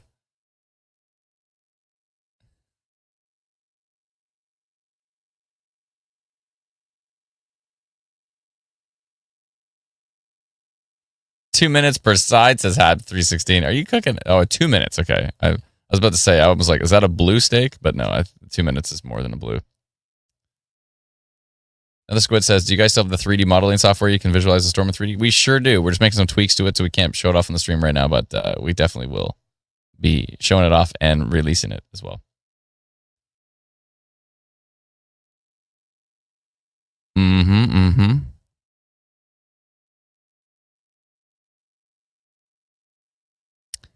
Teresa says she's been sending out instructions for Instant Weather Pro. To Andre, to Melvin, to Stefan. Thank you so much, everybody. Appreciate it. Thank you for subscribing to Instant Weather Pro and tracking these storms with us. Yeah, so the storms, the winds are getting pretty strong, heading into Corkery, Stittsville, Fallowfield, Twin Elm, parts of Ottawa, Baxter's Corners, heading up towards Manotick, Bayshore Uplands, Ashdale, Heart's Desire. I remember that. Fico area. Yeah, so strong winds heading right up into Ottawa with the storm. And I believe I heard there's some power outages potentially with this one. That's not good. Dan Daly says winds, thunder, and rain started in Canada, Ottawa West. Had to reboot browser to get Adam's audio back. Oh, that's weird.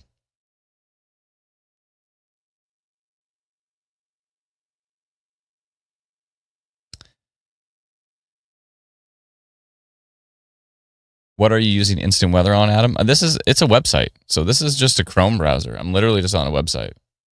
And that means you can basically run it on a tablet. You can run it on your phone. You can run it on a computer. And we will be adding it to the app soon. There's a few things we need to do. So we've made most of the tweaks. There's just, it's not even the fact that Instant Weather Pro runs perfectly on the app. What it is it's like the subscription stuff. It's all the because it's kind of tricky because we have a website version of it and then we're going to have the app version of it. And people on the app version are going to want to use the website version, and people on the website version are going to want to use the app version. And so it's the cross account. It's a complex thing that we're trying to finish because we don't want to launch it and then there's be a ton of like account issues. Teresa's head is going to pop off if that happens. So we want to make sure that it's all set in place so that if you have a subscription through the website, you're able to easily log in through the app and vice versa. So it's a tricky thing. That part is tricky. If we just launched it on the app and like if you purchase on the app, you couldn't use the website. And if you purchase on the website, you couldn't use the app. That would be so much easier. We could have launched it like 2 years ago, or like a year ago at least. But because we don't want people paying double subscriptions, there's nothing we can do. We have to basically finish all that stuff and make sure it's working really good. So, yeah. Where to send video against this, Kelly? There's a couple different ways. One, I think the best place probably is if you send it through our Facebook group called Ontario Storm Reports on Facebook.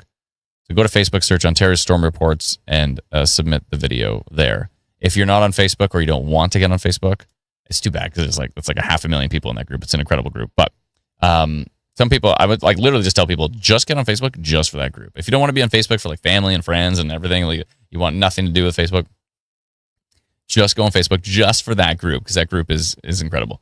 And same thing with Alberta. We have like 200,000 community members in Alberta Storm Reports. We've got a great group in Saskatchewan Storm Reports, a great group in Manitoba Storm Reports, and a great group in Atlantic Canada Storm Reports as well too. So, but yeah, where was I going with this? Oh, if you don't want to send the video through Facebook, then I see you're on YouTube. You could actually upload the video on YouTube and just make it unlisted. So there's a public, unlisted, and private. So if you make it unlisted, then nobody will see that video on your profile. I mean, if you don't want to share it, I mean, you could make it public. It's up to you. But if you don't want to share it, you just make it unlisted and then send us the link of the unlisted video, and then we can check it out. So, and if you are going to send us the links, you can send it to our email at help@instantweather.ca.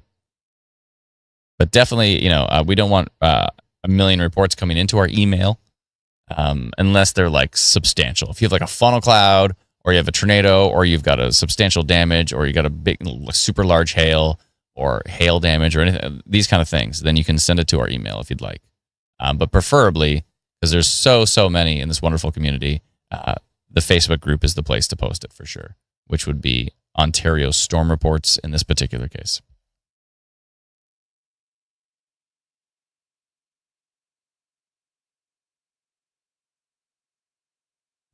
Tegan B says, that's me. I'm one of the problem children, having an account with Instant Weather and one with Instant Weather Pro, holding it up for everyone. No, it's not your fault.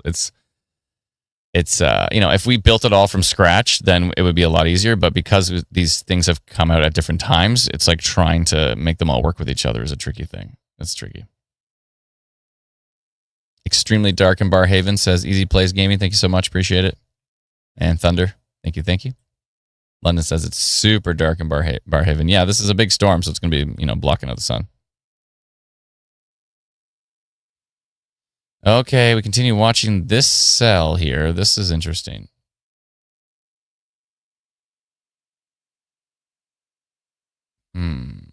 Storm's kind of like trying to get it together here. Southwest of Stittsville. I mean, obviously there's strong winds in Stittsville from the storm itself, but there's a little something going on with this storm. It's got kind of an interesting shape, and it's got kind of a tail going down here. 7% tornado risk on it. I'm going to keep a real close eye on this cell as it moves towards Ottawa. It's kind of wrapping up, right? You really see it it was just a big blob, an extended blob, and now it's really kind of turning into one strong cell. Although it is still connected to all the stuff to the south.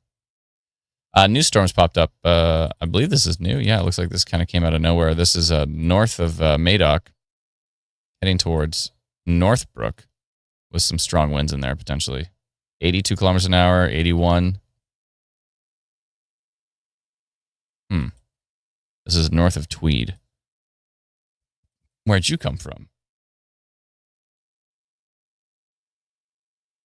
I think I'm going to send a polygon on that one. I'll bring you into the polygon. Thank you so much for the becoming a new member. Appreciate it. I'm not even going to try to pronounce your name. Kuzino, I think is the last name, but Guy Kuzino? I'll go with that.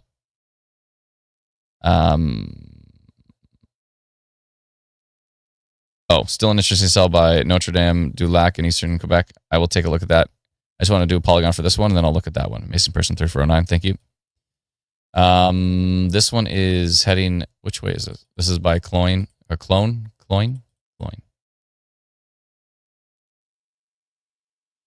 Heading to the southeast. I want to do a polygon for this one because I think there's a severe thunderstorm potential with this one. Let's go do that together, shall we? Let me just log in. Okay, let's go find these storms.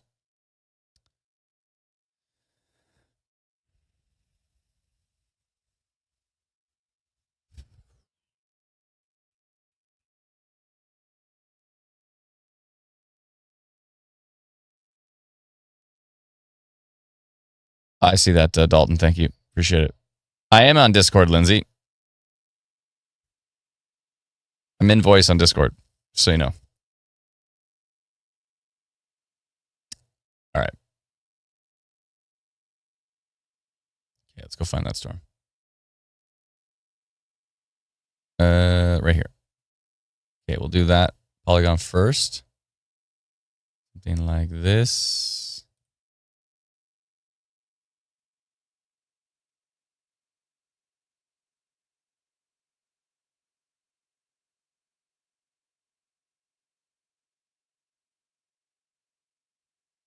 Okay.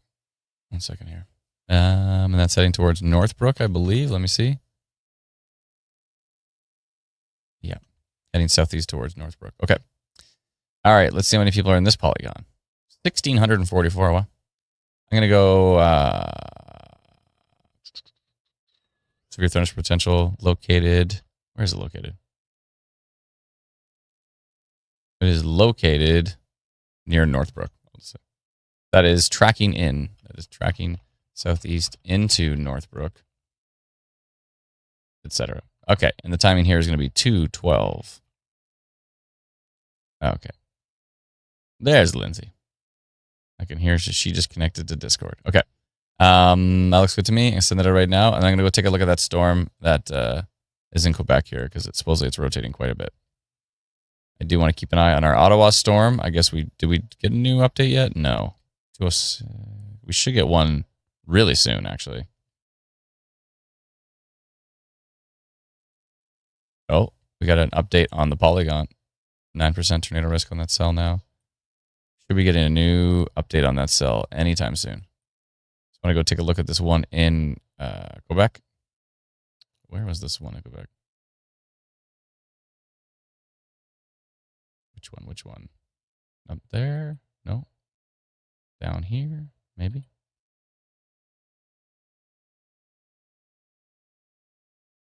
Oh, yeah. That one's decent. Notre Dame du Lac, that's the one, yeah. Okay. Yeah. Yeah. Is that the one? Because that's Notre Dame du Lac? Yeah, that's the one. And that is starting to wrap up big time. Only said 3% tornado risk, but that's going to change, I bet you. Yeah, multiple tilts here. You're near Saint Juste du Lac. Kind of weakened on that frame. I'll come back and take a peek at it in a second here. It was looking pretty good for a second. Yeah, strong winds moving into Ottawa. It's going to get pretty darn windy on that. This, what kind of looked like a hook, is kind of looking pretty sloppy. I'm not seeing any strong rotation in there, so that's good news for Ottawa. Definitely some strong winds moving in, though. Canada, 76.68 on radar. Down here near Heart's Desire. Let me know if you live in the Heart's Desire area of Ottawa. 85.32 kilometers an hour showing up on radar. That's pretty good stuff. Claire says, "Is Alertable a good choice to use for notifications?" Yeah, I mean, they're the ones. What do they do? They're the ones that do like the Alberta alert system, I think. If you want to get notifications, though, we also have a free app, which is great. It's called Instant Weather. You can get it for free. Head over to instantweatherapp.com or just search Instant Weather on the App Store or the Google Play Store. And it is free, and you can download it, check it out. It is awesome for notifications. Is there a Discord server for Instant Weather? Only for our team so far. We are going to eventually launch it publicly, but only for our team. 96 millimeters an hour. Oh, rainfall, 96 millimeters an hour north of Canada? Whoa, that's a lot.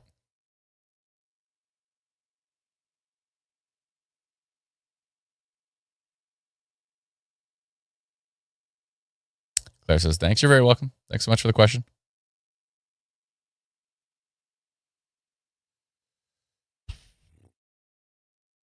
Oh, looking interesting by Duclos again.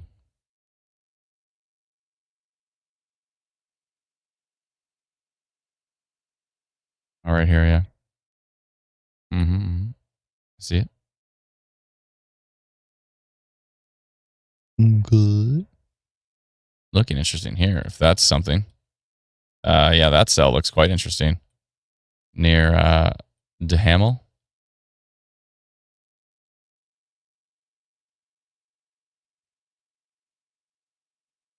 Yeah, that is a nasty looking little cell right there. Near Lac Simel. That was that storm we were looking at earlier. Starting to get something going on here. On that particular cell. Is it polygon time? I think so. There's a couple different areas I need to do polygons for that one. So this one is northeast of Ottawa, near Lac Simel. Oh, Du Hamel. Du Hamel. What did I say? Du Hamel? So English of me. Du Hamel. Du Hamel. Du Hamel. All right. Back to polygon time here. Let me go find that storm. I found it. This is moving northeast, right?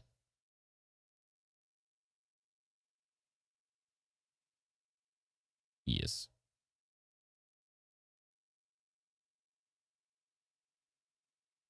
Okay. I sent a polygon for 205 people near Du Hamel. Near Du Hamel. Tracking to the northeast. Hope I spelled it right. Yes. And the timing is going to be 2:18.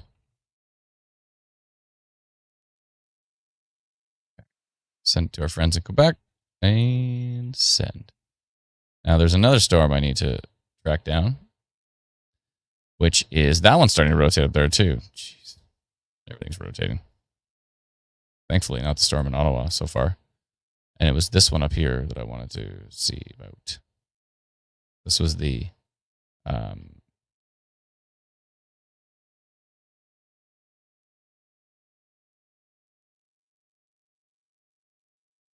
St. Louis du haha with exclamation marks. What? St. Louis du haha. What is happening? Why is that a name? Okay.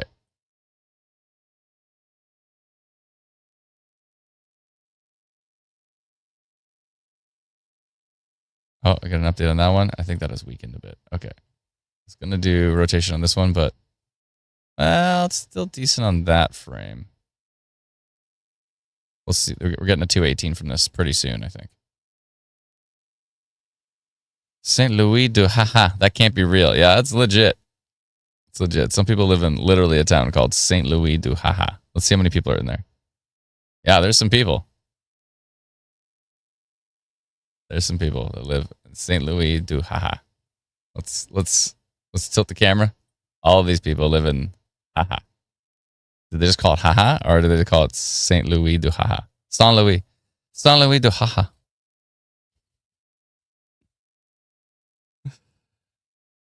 It's a landscaping thing. Okay. Interesting. It's pretty there, says Mara. Oh, cool. It has the world record for the most for some reason you said explanation marks. In a town name. You messed me up. Explanation. Now I can't figure out the word. Exclamation. Yeah. The most exclamation marks in a town. As soon as you said explanation, I couldn't find the word. It's just gone. Okay. That rotation has weakened a bit, which is good news. I did do rotation on this storm, which is northeast of Ottawa, near Duhamel. Yeah, it's definitely got some rotation in there. Let's see what's happening to the west. Let's see what's happening for Ottawa. Ottawa's getting the winds now.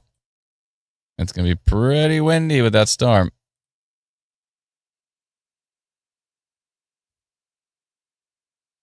What looks like a hook is just a big mess.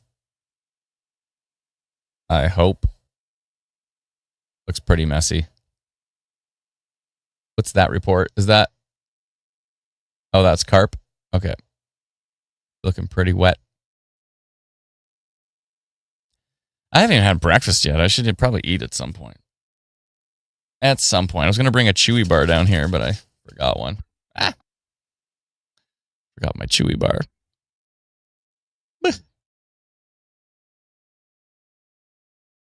How's our severe thunderstorm potential here in Northbrook doing? Not as windy. That's good. Excuse me. Stayed up all night watching Southwestern Ontario.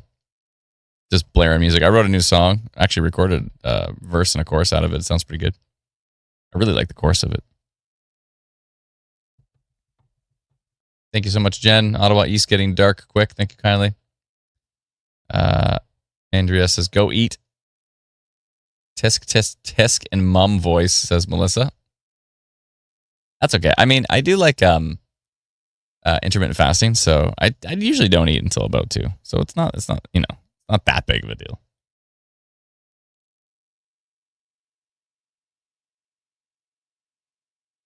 But, probably be nice to have some food at some point. You need an assistant to bring you Chewy bars. Unfortunately, my assistant is an hour north or hour south of me. Brendan's like, I'm not your assistant. Oh, you mean an in-home assistant? Yeah, that would be useful. If I call my wife my assistant, she's going to not be happy. So we don't want that.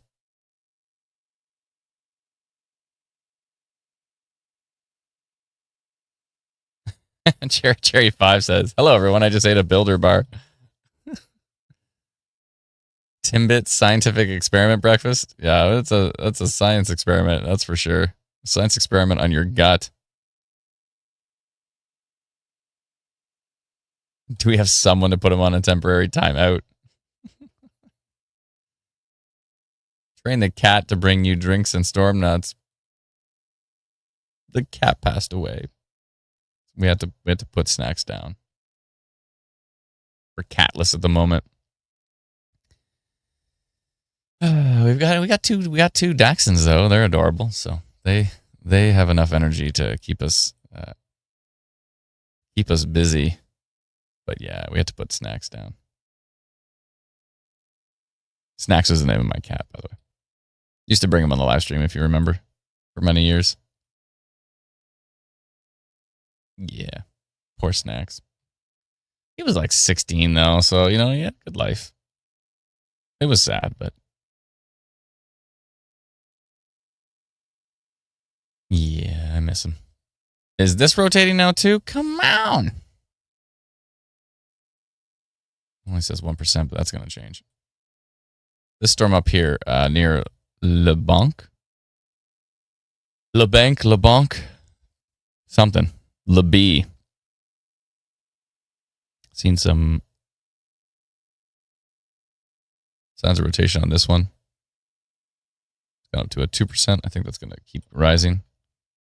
Oh, new frame, and that's still there. Oh, it's there on tilt too. Whoa.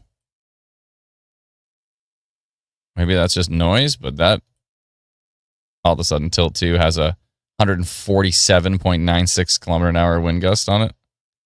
Wow. Yeah, there's something going on in here. If you're near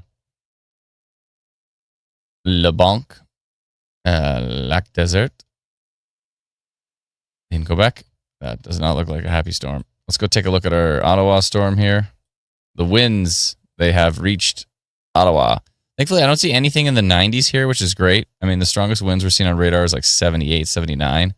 80 kilometer an hour wind gusts. If those are reaching the surface, those are going to be, it's going to be pretty grumpy. It's definitely going to feel close to severe. But hopefully we're not bringing trees down with that.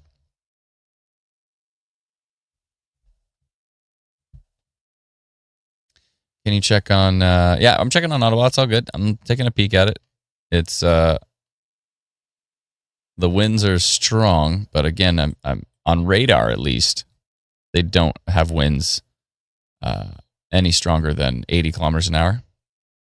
So that is good. Once you hit 90, that's when trees start to fall. Chatter says the winds are very, very strong. Yeah, they're going to feel quite strong. No warning, emergency alert, says Daniel. There is a severe thunderstorm warning for Ottawa. If you rely entirely on the like Amber Alert type alerts, then you're going to miss a lot of alerts. So you might want to download our free app. You can get it at instantweatherapp.com. It is free, and it'll tell you all of the notifications for Ottawa, not just the ones that come through the emergency alert system. Because usually it's only a tornado warning, Amber Alert, and sometimes there's a severe thunderstorm warning that will come through that system. For instance, when there was the Durate show, I believe they did use that. Yeah, you're talking about the emergency alerts. Yeah, exactly. Yeah.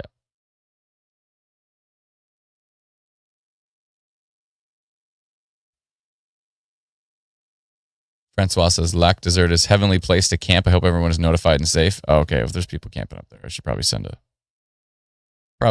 a notification, I would think, because it looks pretty not great.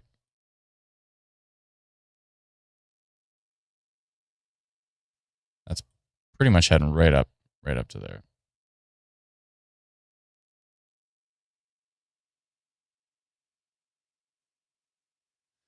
All right, another polygon. Actually, that's going to go right into my polygon, my existing polygon.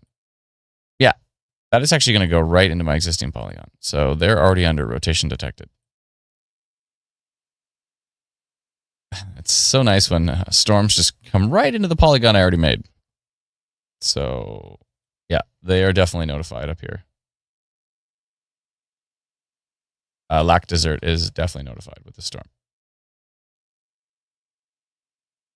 Okay, I'll just let that come into my polygon. Perfect. That works good.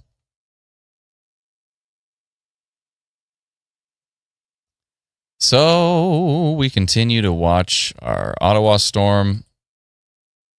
24% severe wind risk on it, 8% tornado risk. So there is a little chance of some of these winds becoming severe.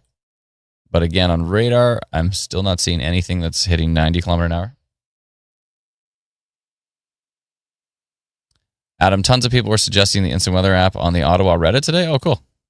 That's awesome. Thanks, everybody, for chiming in on that. Appreciate it. Our road is flooded already. Oh, no. Near Deerfield Road. Oh, it's not good. What about Kingston? Kingston's fine, I think, Tactical Gamer. I don't think there's much going on down here. There is a storm coming in from the northwest. Kingston might see a storm. If this Belleville storm kicks it up a notch, you might see something. You might see a show. Sorry. I'm sorry.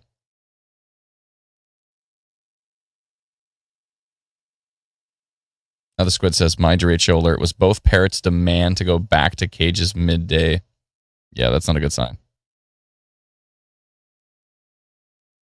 Oh no, Dante says, no offense, Adam, but your free app for phone has failed me many times and twice in the last 2 weeks. Oh no, can you elaborate on that, Dante? Do you mean failed you as in like the app wasn't working, or do you mean failed you as in like the forecast was wrong?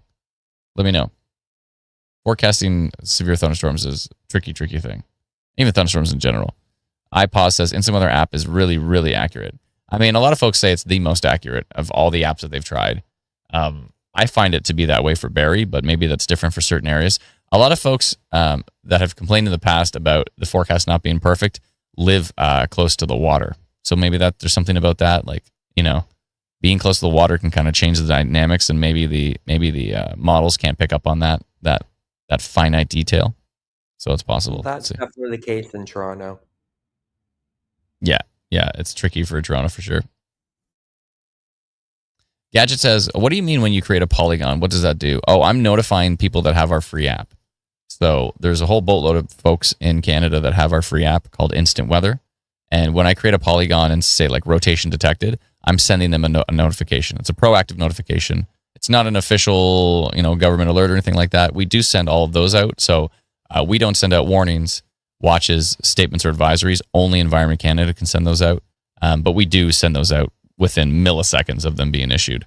But yeah, so we send out these proactive polygons that when we see rotation, when we receive like a funnel cloud report from the community, when we hear about a tornado damage or anything like that, we'll send out our own notifications to folks in the path, and it's been super, super effective over the years. So it's been great. Hopefully that answers your question there, Gadget. Go Gadget. Is there tornadoes in Ottawa, says Sarah? I don't think so.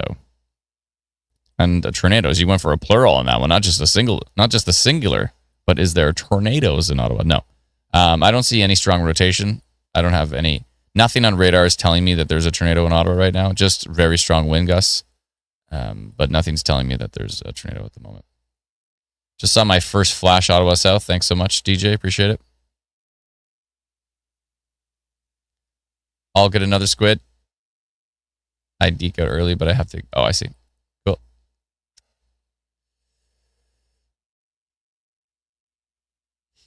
I pause. What are you talking about? Joshua says, guys, it's raining near me. Didn't let us know where, but it's good to know that it's raining near you.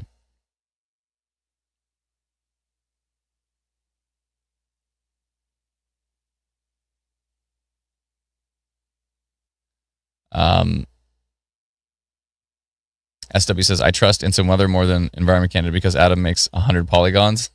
You know what? It's we're here to complement what they do.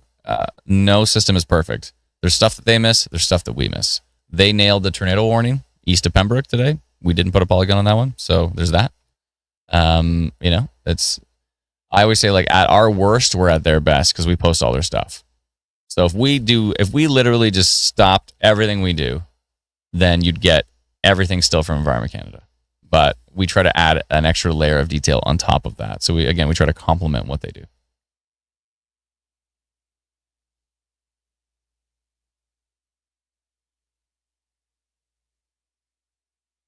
Any more planned for Ottawa after this one? Maybe. Might see some more storms.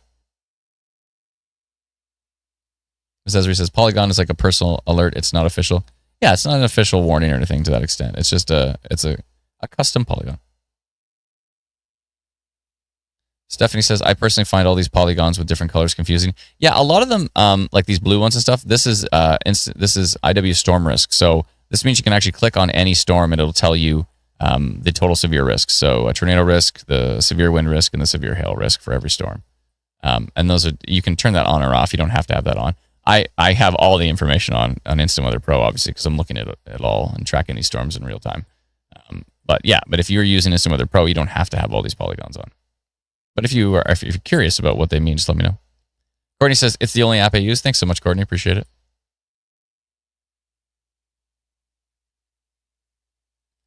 SW says, in my experience, Instant Weather has been more accurate and quicker than any other weather app. Awesome. Glad to hear. Almost instant. See what I did there.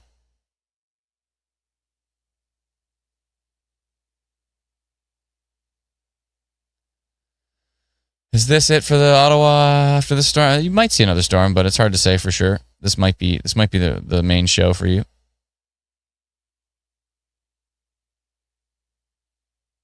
I have to get my instant weather alerts before Environment Canada. Haha. Yeah, I mean it depends. If it's a custom notification from us, then typically it's going to be before. We usually send it out before severe thunderstorm warnings or tornado warnings go out.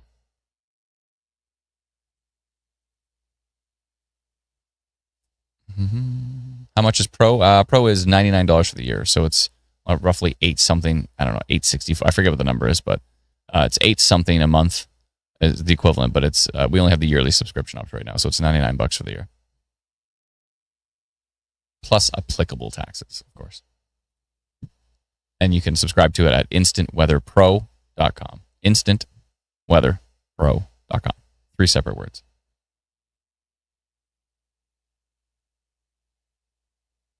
Not an alien says, on a scale of 1 to 10 for, how to pronounce that, Bonachere Valley, is it safe to go fishing yet? I don't have a fishing index for you. I don't know.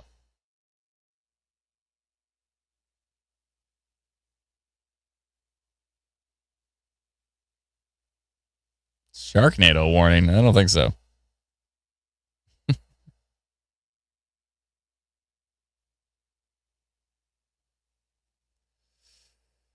Sun is starting to come out in Ottawa. Thanks again for the coverage. I thought you were in the basement, E90. How would you know? Okay, sorry. I'm trying to get Bonachere. Okay, Bonachere.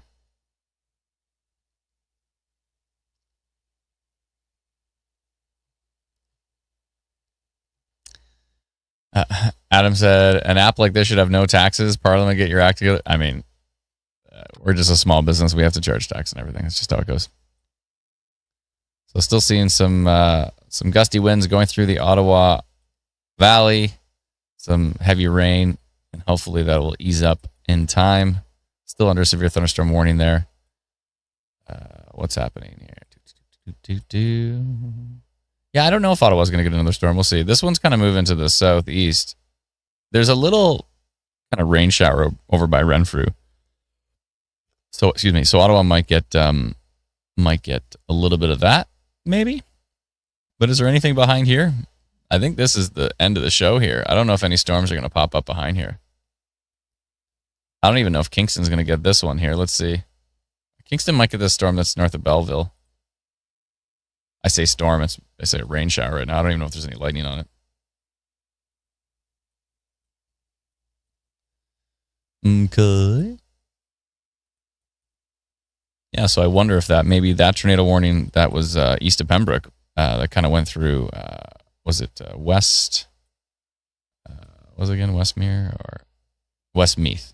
Yeah, the Whitewater region area. So that might have been the tornado warning for the day for Ontario, potentially. There we go. That rotation has gone into my polygon. I like it. That's right. All rotation. Meet up inside my existing polygons so I don't have to make another one. Please. Good.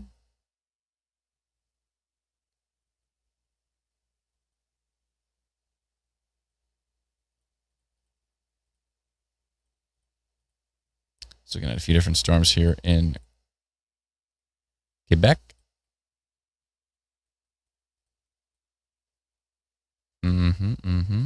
Lots of lines, lots of polygons. I can see how this could be confusing. Like, if you don't know what you're looking at here, there's just a lot of colors. There's a lot of lines. It is just a mess. And then you add the radar on top of that.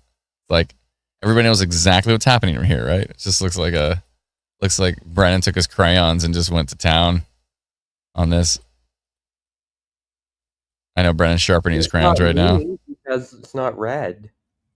That's true. If it was Brennan, this would all be red. That's the only crayon he has left. He ate all the other ones. That's funny. Let's see here. Can you turn crayons into a candle? Whoa, Alberta looks interesting tomorrow. I just saw that. Let's go take a look at that. While we wait for the radar update on these storms, we're going to take a scroll over to Alberta. And so it looks like we do have now a severe thunderstorm watch now for Alberta. Areas southeast of Lethbridge and south of Medicine Hat. So it's severe thunderstorm watch now for those areas down there. EC is also forecasting a tornado risk tomorrow for Alberta. Yeah, I was just going to pull that up right now. So there is a funnel cloud and landspout risk for Calgary today. But if we go to on Instant Weather Pro, you can go to the menu and go to a thunderstorm forecast. Let's go to night one. Nothing exciting. Let's go to day 2. There we go. Let me turn that up a bit so we can see. Yes, indeed. Okay, so here is the risk. Let me just move the radar over here so you can just see. So here's the risk for tomorrow in Alberta and the Lethbridge area. If we look at those details, tornado risk, yes. Thunderstorms will be isolated. 90 to 110 kilometer an hour wind gusts, 4 to 6 centimeter hail, and 30 to 50 millimeters of rainfall possible for tomorrow. We still got to fix these dates. You notice it says day 2, but then it has today's date. We got to fix that. It literally just says the day of the forecast being issued. We need to fix it so it's the day of when it's actually occurring. But yeah, so that's for tomorrow. And then for Calgary and areas to the north, it does not mention a tornado risk, but still 90 kilometer an hour wind gusts, 2 to 5 centimeters of hail, 20 to 30 millimeters of rainfall. And they're thinking isolated storms. So that goes all the way up to, that actually goes all the way up to Edmonton. So that's a huge widespread risk here. Yeah. So 2 to 5 centimeter hail and 90 kilometer an hour wind gusts from Edson all the way down to Red Deer, Rocky Mountain House, all the way down through Calgary, and then in deep southwestern Alberta. So Lethbridge, see who else is included in this one. Diamond Valley, Nobleford, Raymond, Pincher Creek. For those, maybe not. Yeah. No, actually, that was right. For those areas you see in this highlighted bubble here, that is a tornado risk from Environment Canada for tomorrow. Okay, so that is the tomorrow forecast. And what else is happening? Maybe a minor storm risk for Newfoundland and eastern Nova Scotia tomorrow. But looks pretty clear for other areas. So let's go to day 3. We also have day 3. Anything happening day 3? A little bit of a minor risk. Oh, hello. Hello, day 3 in southwestern Ontario. Oh, hello. Let's see what it says for day 3. 90 kilometer an hour wind gusts, 3 centimeter hail, 30 to 50 millimeters of rainfall, isolated storms, moderate risk from Environment Canada. So, yeah, day 3 would be Saturday? Yes. Day 2 would be Friday. Day 3 would be Saturday. So, Saturday, we have a risk in southwestern Ontario as per Environment Canada. We've been watching this as well, too. And so, we'll be updating that forecast shortly. But, yeah, we do have a severe thunderstorm risk in southwestern Ontario, from Windsor through Chatham-Kent, Sarnia, London, Stratford, up through Goderich and Kincardine, Mitchell, St. Thomas, Tillsonburg, etc., etc. Leamington. So that area is in the forecast for Saturday. So Saturday risk, southwestern Ontario. Friday risk in Alberta.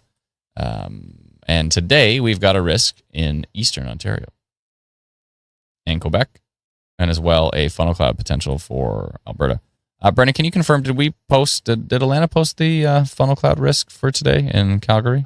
She posted a forecast. I don't know if she mentioned the funnel cloud risk in it, but I assume she would. Let me check. Thank you. I might want to do or maybe you can do a post with the zoomed in area showing Calgary, like funnel cloud potential for Calgary kind of thing. Most of these stronger storms have moved into the funnel cloud risk in her forecast. Okay. Was it like buried in it or was it at the very top? Let's see here. It's in her forecast. So buried. Okay. Let's see here. Yeah, Brandon, can you do you mind doing a zoomed in version of that just so folks in Calgary know that there's a funnel cloud potential for today? Pretty please. Pretty please. 28% tornado risk on this storm in Quebec. 28 near La Rochelle. La Rochelle. Is that how you pronounce it? Anybody? La Rochelle. Oui. Perfect. Thank you. Nailed it. Excellent. Mackenzie says, what makes a tornado risk? The predicted heat, wind. How is a tornado predicted? Yeah, it's a mixture of you need warm, moist air. You need a lot of humidity. You need wind shear. So you need winds traveling at different speeds at different directions, and they create these horizontal vortices. And then if you get a storm that comes by that horizontal vortice, it gets stretched into the vertical, and then you can have a tornado. So there's basically you need a lot of different ingredients together to come together at the right time with the right storm. You can have all the ingredients in the world. Here's a perfect example. Last night and into this morning in southwestern Ontario, there was incredible ingredients for a tornado risk, but we didn't really get a big, strong storm that moved through. Everything was like these little pop-ups and they fizzled. So you can have all the ingredients in the world, but if you don't have the right storm that comes through, then it's not going to happen. So you kind of need, everything has to come together. The right ingredients and the right storm all at the same time. If those things all come together, then you got yourself a tornado. Yeah, this is definitely, it almost looks like a downburst signature, but tilt 4 looks even stronger. Actually, let's see here. That's tilt 4. Yeah, tilt 4 looks wild. I want to keep an eye on this one because now it's gone up to 29% tornado risk in parts of Quebec here near La Rochelle. If you're near La Rochelle, 28 is pretty high. Okay, I'm doing a polygon. Actually, it's inside my polygon? No, it's just outside of my polygon. Darn it. Why can't they just all be inside my polygon? You just... Saint Norbert de Arthabasca? Saint Norbert de Arthabasca. That's where the rotation is right now. Actually, sorry, the rotation is actually more up towards La Rochelle. Okay. All right, I'm going to do a polygon for La Rochelle. Let me just make sure I know exactly where this is. This is going to be southeast of Trois-Rivières. What's this one? 11? Yeah, how am I going to find this storm? It's northeast of Montreal. And let's see. This is going to be a tricky one to find. Okay, let me see if I can figure this out. I'm leaving this on the screen because I got to go search for this. It's going to be tricky. I need to see the radar. Okay, because I'm using Mosaic. We're using Mosaic radar to notify, which is a pain in the butt. We got to get Instant Weather Pro mixed into our notification systems. It'd be a lot easier. So, okay, I think I see it. I got it. Beautiful. Okay, I'm going to highlight that storm. Wait, which way is it going? East, northeast? Okay.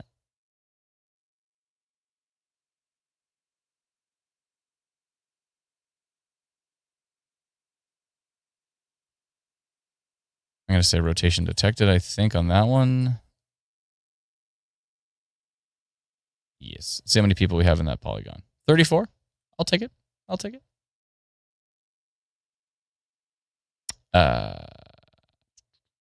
Rotation detected on this storm near, what was it again? near La Rochelle. Rochelle.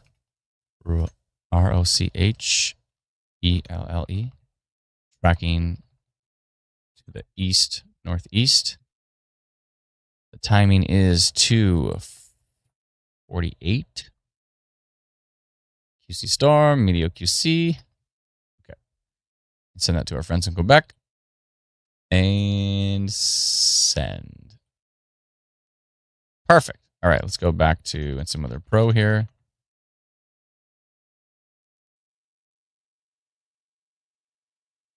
Okay.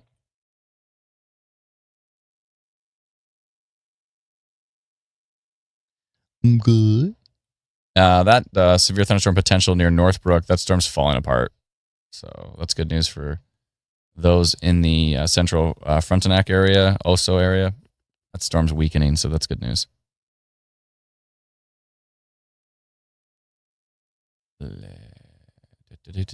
Ottawa storm has moved on now, heading through Clarence Rockland. So strong winds will continue through parts of eastern Ontario up towards Vankleek Hill. And there, we got 83. So we might have something going on here. It's getting real close to that 90-kilometer-an-hour threshold. But still, at least as far as radar is concerned, still sitting just underneath it. You're good with your French? There's so many people that would beg to differ, but I'm trying my best. I'll try that. Montreal. Heading up to Montreal. Thank you so much. Appreciate it. Many would agree that I have no idea. Bravo. Nailed it. That's great. Thank you. You got it. Perfect. Yeah. Jason says if that tornado touches down today, it'll be the fourth tornado of the year in that area. Wow. Yeah, Quebec's had quite a year for tornado activity, for sure. You're trying, and that's what counts. That's right. As long as I don't try to pronounce Santi. We've all seen that video, based on the fact that most of that video went like so viral. It's wild. I think on Facebook it was like that video got like 300,000 views or something. Where Alana left the stream, so I was like, "Oh, she's leaving. I'll go over to Quebec and try to pronounce things." And the first location I found was this right here. I pronounced it wrong. I'll tell you that much. I definitely pronounced this area wrong. I was like, I'm not even gonna. I won't repeat it. Definitely not gonna repeat it. Family friendly live stream. But I tried to sound it out, and it was definitely wrong. And the thing is, I didn't even think about it either. I didn't plan that. I didn't think about it. It just came out, and I'm like, what happened? That's not good. And then someone says, no, I think it's Santi. And then Brad said, that's no better. I don't think that's any better. Ooh, definitely some strong winds here in Quebec. Where is this? Saint-Pamphile? East of Saint-Pamphile, 92.88 kilometers an hour. That is pretty strong. Is that? Oh, that's actually in Maine. So that's actually in Maine. And it's only under a special weather state?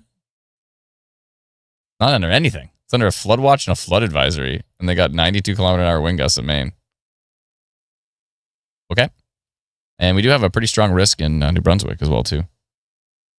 Environment Canada's got a high risk for New Brunswick. Everybody stretch, by the way. Shall we stretch? We're all stretching. That's great. New Brunswick also just got a severe warning. I don't know where. Oh, probably for that storm. Mm-hmm. Must be for that storm. I would think so. Let me hit refresh. Yeah, it was that storm. Being extended to Edmundston. Excuse me. Ontario's Most Haunted with the super chat. Thank you so much. Said Alana messaged me after she left that day and said, I can't with this man. Yeah, it's funny. It's funny. What is the funnel risk for Calgary? It is a funnel cloud risk. So typically non-severe funnel clouds. But sometimes these type of funnel clouds can touch down and be a landspout tornado. So there's a little bit of a landspout tornado, a little bit of funnel cloud risk for Calgary area today. Ryan says, Adam, can you explain the forecast of day 1, 2, 3? Is it based on current day forward? Yes. Yeah. So day 1 today, day 2 tomorrow, day 3 the day after. Yeah.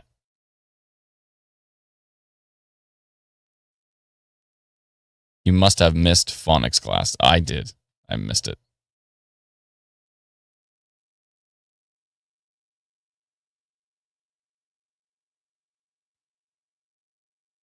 Okay. Let's jump back and take a look at some more radar updates. I'm going to get breakfast at some point. I'm getting breakfast. That would be excellent. I'm thinking maybe peanut butter and toast, for a change. I always say that. I'm like, I'm going to have peanut butter and toast for a change. And by a change, I mean, it's like every day. I basically eat like hard-boiled eggs or peanut butter and toast. I switched to scrambled eggs for a while, but then I was like, I thought scrambled eggs was less work than hard-boiled eggs. Turns out it is more work. It's not making it is super fast and super easy. Like it takes a few minutes. It's super, you crack the eggs open, you mix it up. It's like really easy to make it. It's the cleaning up of all of the extra stuff. The clean up the frying pan. It's the cleaning up of everything. That's like, too much effort. Do you like poached eggs? Not really, no. Not because I have I like egg poaching pan, and it's amazing. Oh, okay. Well, you can make hard boil in it too. Okay. You literally put the water in the pan, and you have like these little cups that sit in it, and it takes like 3 minutes to make, and it's easy cleanup because the little cups go in the dishwasher. Now, wait, do you do it in the microwave? No, it's a pan. So it's you do it like on the stove? Oh, okay. All right.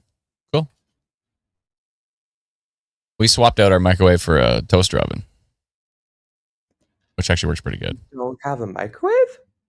We do. It's just like in the basement. Like we don't like. The toaster oven took its spot in the kitchen, and we use the toaster oven for everything, which works pretty good. Toaster oven's nice too, because like a lot of the time you don't have to turn on the big stove. You just basically use the toaster oven for the vast majority of stuff we cook. What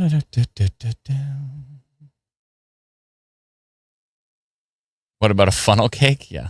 Every time I smell funnel cake, I think of Canada's Wonderland. Scrambled egg in the microwave? No, I don't think anybody's doing that. But you can do hard-boiled eggs in the microwave, I think. But I like hard-boiled eggs on the stove. What I do on the stove is I just put the hard-boiled egg. So I put 3 eggs into the pot, put the lid on. I set my timer for 15 minutes, and that's it.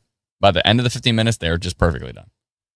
And then, I always get the question of, why don't you just set the timer for 5 minutes and then, or wait till it starts to boil and then set your timer for 5 minutes. It's like, why can't I just set one timer and know exactly when it's going to be done? That's how I roll. Put them on 15 minutes, come back. There's water everywhere. I'm like halfway through, I have to turn the heat down and take the lid off slightly. But yeah, that's how I roll with hard-boiled eggs. What's for Calgary, says Cab. Yeah, we just mentioned funnel cloud potential. We just talked about it with you 2 seconds ago, if you remember. I have a feeling Cab's going to ask again. We're going to find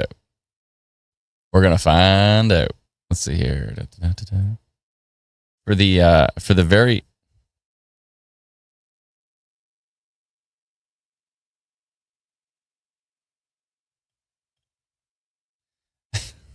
Patricia. For the very little sleep I had some weird, very strange dreams. I was playing hockey with NHL stars and stuff. I don't know. It was very weird. Because I think I saw something that said Connor McDavid showed up to a beer league game. Imagine playing in a beer league game and Connor McDavid shows up and plays. And then the post said RIP to everybody's ankles. Yeah.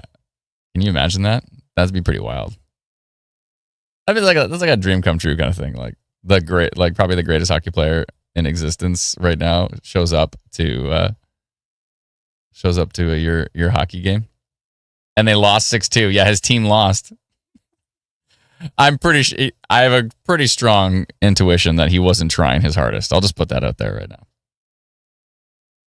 I don't think he's going in there and just blowing past people and scoring. He's not going to go in there and rip it up and score 20 goals. He could so easily. He's not going to do that. I don't think so. Draisaitl played too? What? That's wild. Was it in Edmonton? That's cool. I don't know where it was. I just saw the clip. Interesting signature here near Victoriaville in Quebec.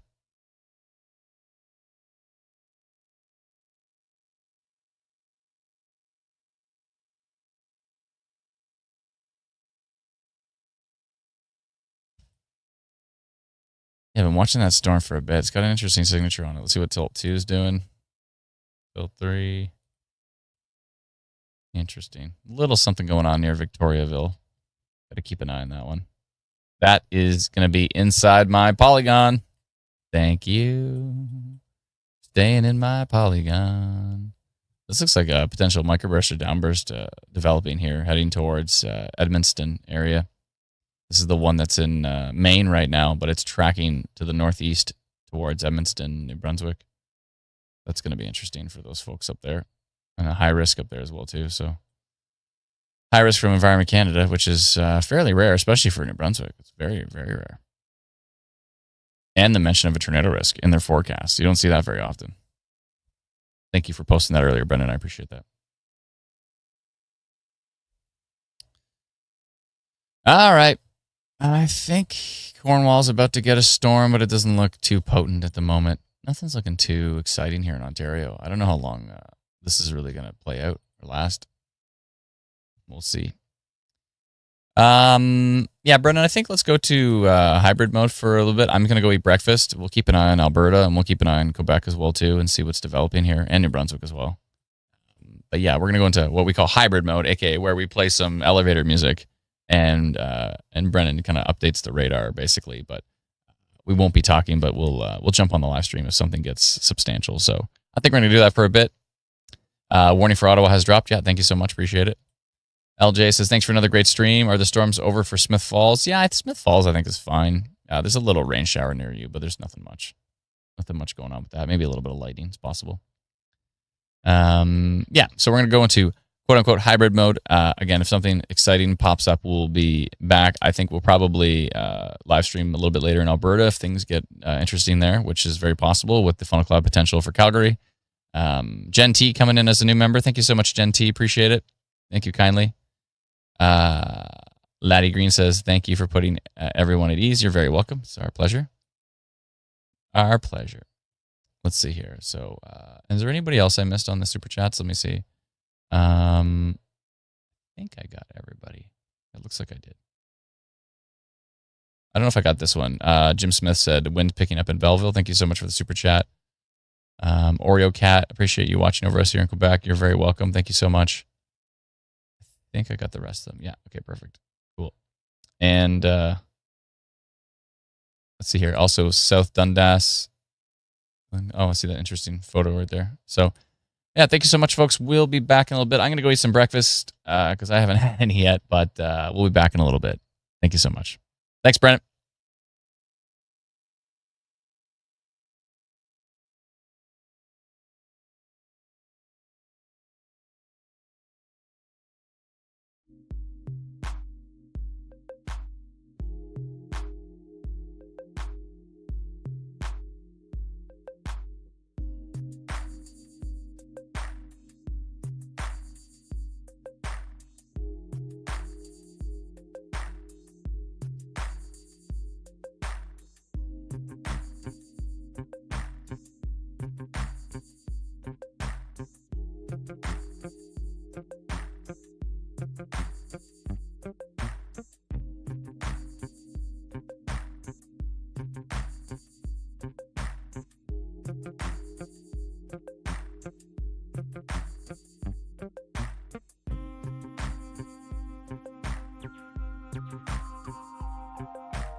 to bed.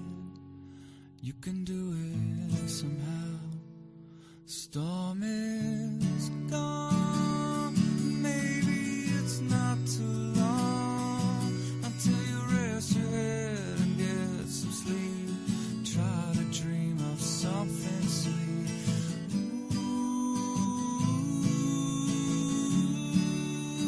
you're gonna be alright.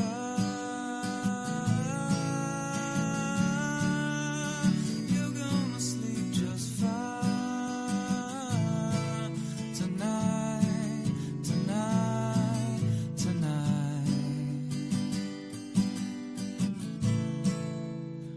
You're gonna sleep just fine.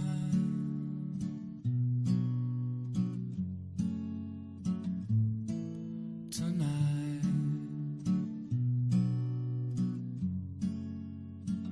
gonna sleep just fine.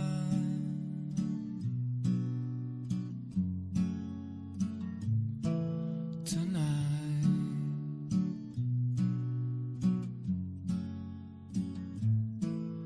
tonight.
Oh, hey there, folks. Thanks to all 194 of you for hanging out while we watch these storms from a distance. Yeah, so exactly right. The tornado near Ashland is looking pretty gnarly. That's right, Ashland, Maine. We're gonna go live in New Brunswick. I think we've been live in New Brunswick a couple of times, not many times, but we're gonna go live in New Brunswick. So we're actually gonna light up our New Brunswick Instant Weather New Brunswick page, if I can find it here in this list of pages. Where is it?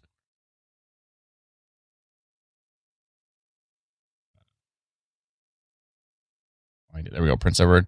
Okay, we got Instant Weather Newfoundland and Labrador, Instant Weather Prince Edward Island, Instant Weather Nova Scotia, Instant Weather New Brunswick. Okay, cool. I guess we're gonna have to change the name from this to. I'm gonna change the entire title of this, at least for when we're posting it on there. I'm gonna put it to tornado risk for. I'll put New Brunswick tornado risk. New tornado risk for New Brunswick. And the date is Thursday, July 17th. I'm so exhausted. I'd love to go take a nap right now, but I'm not going to do it. We gotta do this. We gotta cover it. We gotta make sure. Okay, I'm gonna save changes, and then I think we'll be live there. Brendan, are we able to change the YouTube title in the middle of the stream, or do we have to like unlive and go live again? Can, but it might be easier just to cut the stream and restart it, so then we keep them separate. True, and it'll notify everybody Because that we're if going I live again. change the title now and change the thumbnail, it's gonna look like the whole stream was for New Brunswick when people go back. That's true. All right, well, let's do that then. All right, we're gonna kill the stream. Twitch and YouTube, we'll be right back. We're just gonna kill the stream. We're gonna rename it. He's probably gonna put a new thumbnail on it. We might also cover Alberta though as well too. So you might want to mention that as well. You might want to say New Brunswick and Alberta, something like that. Maybe we can just do a new stream when Alberta kicks off. If it kicks off, Probably the All right, easiest thing. Yeah, just do the New Brunswick thing, and then we'll and then we'll see if we get any funnel cloud reports from Calgary area. That's pretty much what we're waiting for. See if anything happens there. So okay, we'll be right back. We'll kill it, and then we'll wait. Hold on. Connor says I don't think there's a tornado warning anymore. I believe there is in Maine. There's a tornado warning in Maine, and those storms are moving right into New Brunswick. So that's what we're gonna cover. So okay, we'll be right back. Come on back. We'll see you soon. Bye.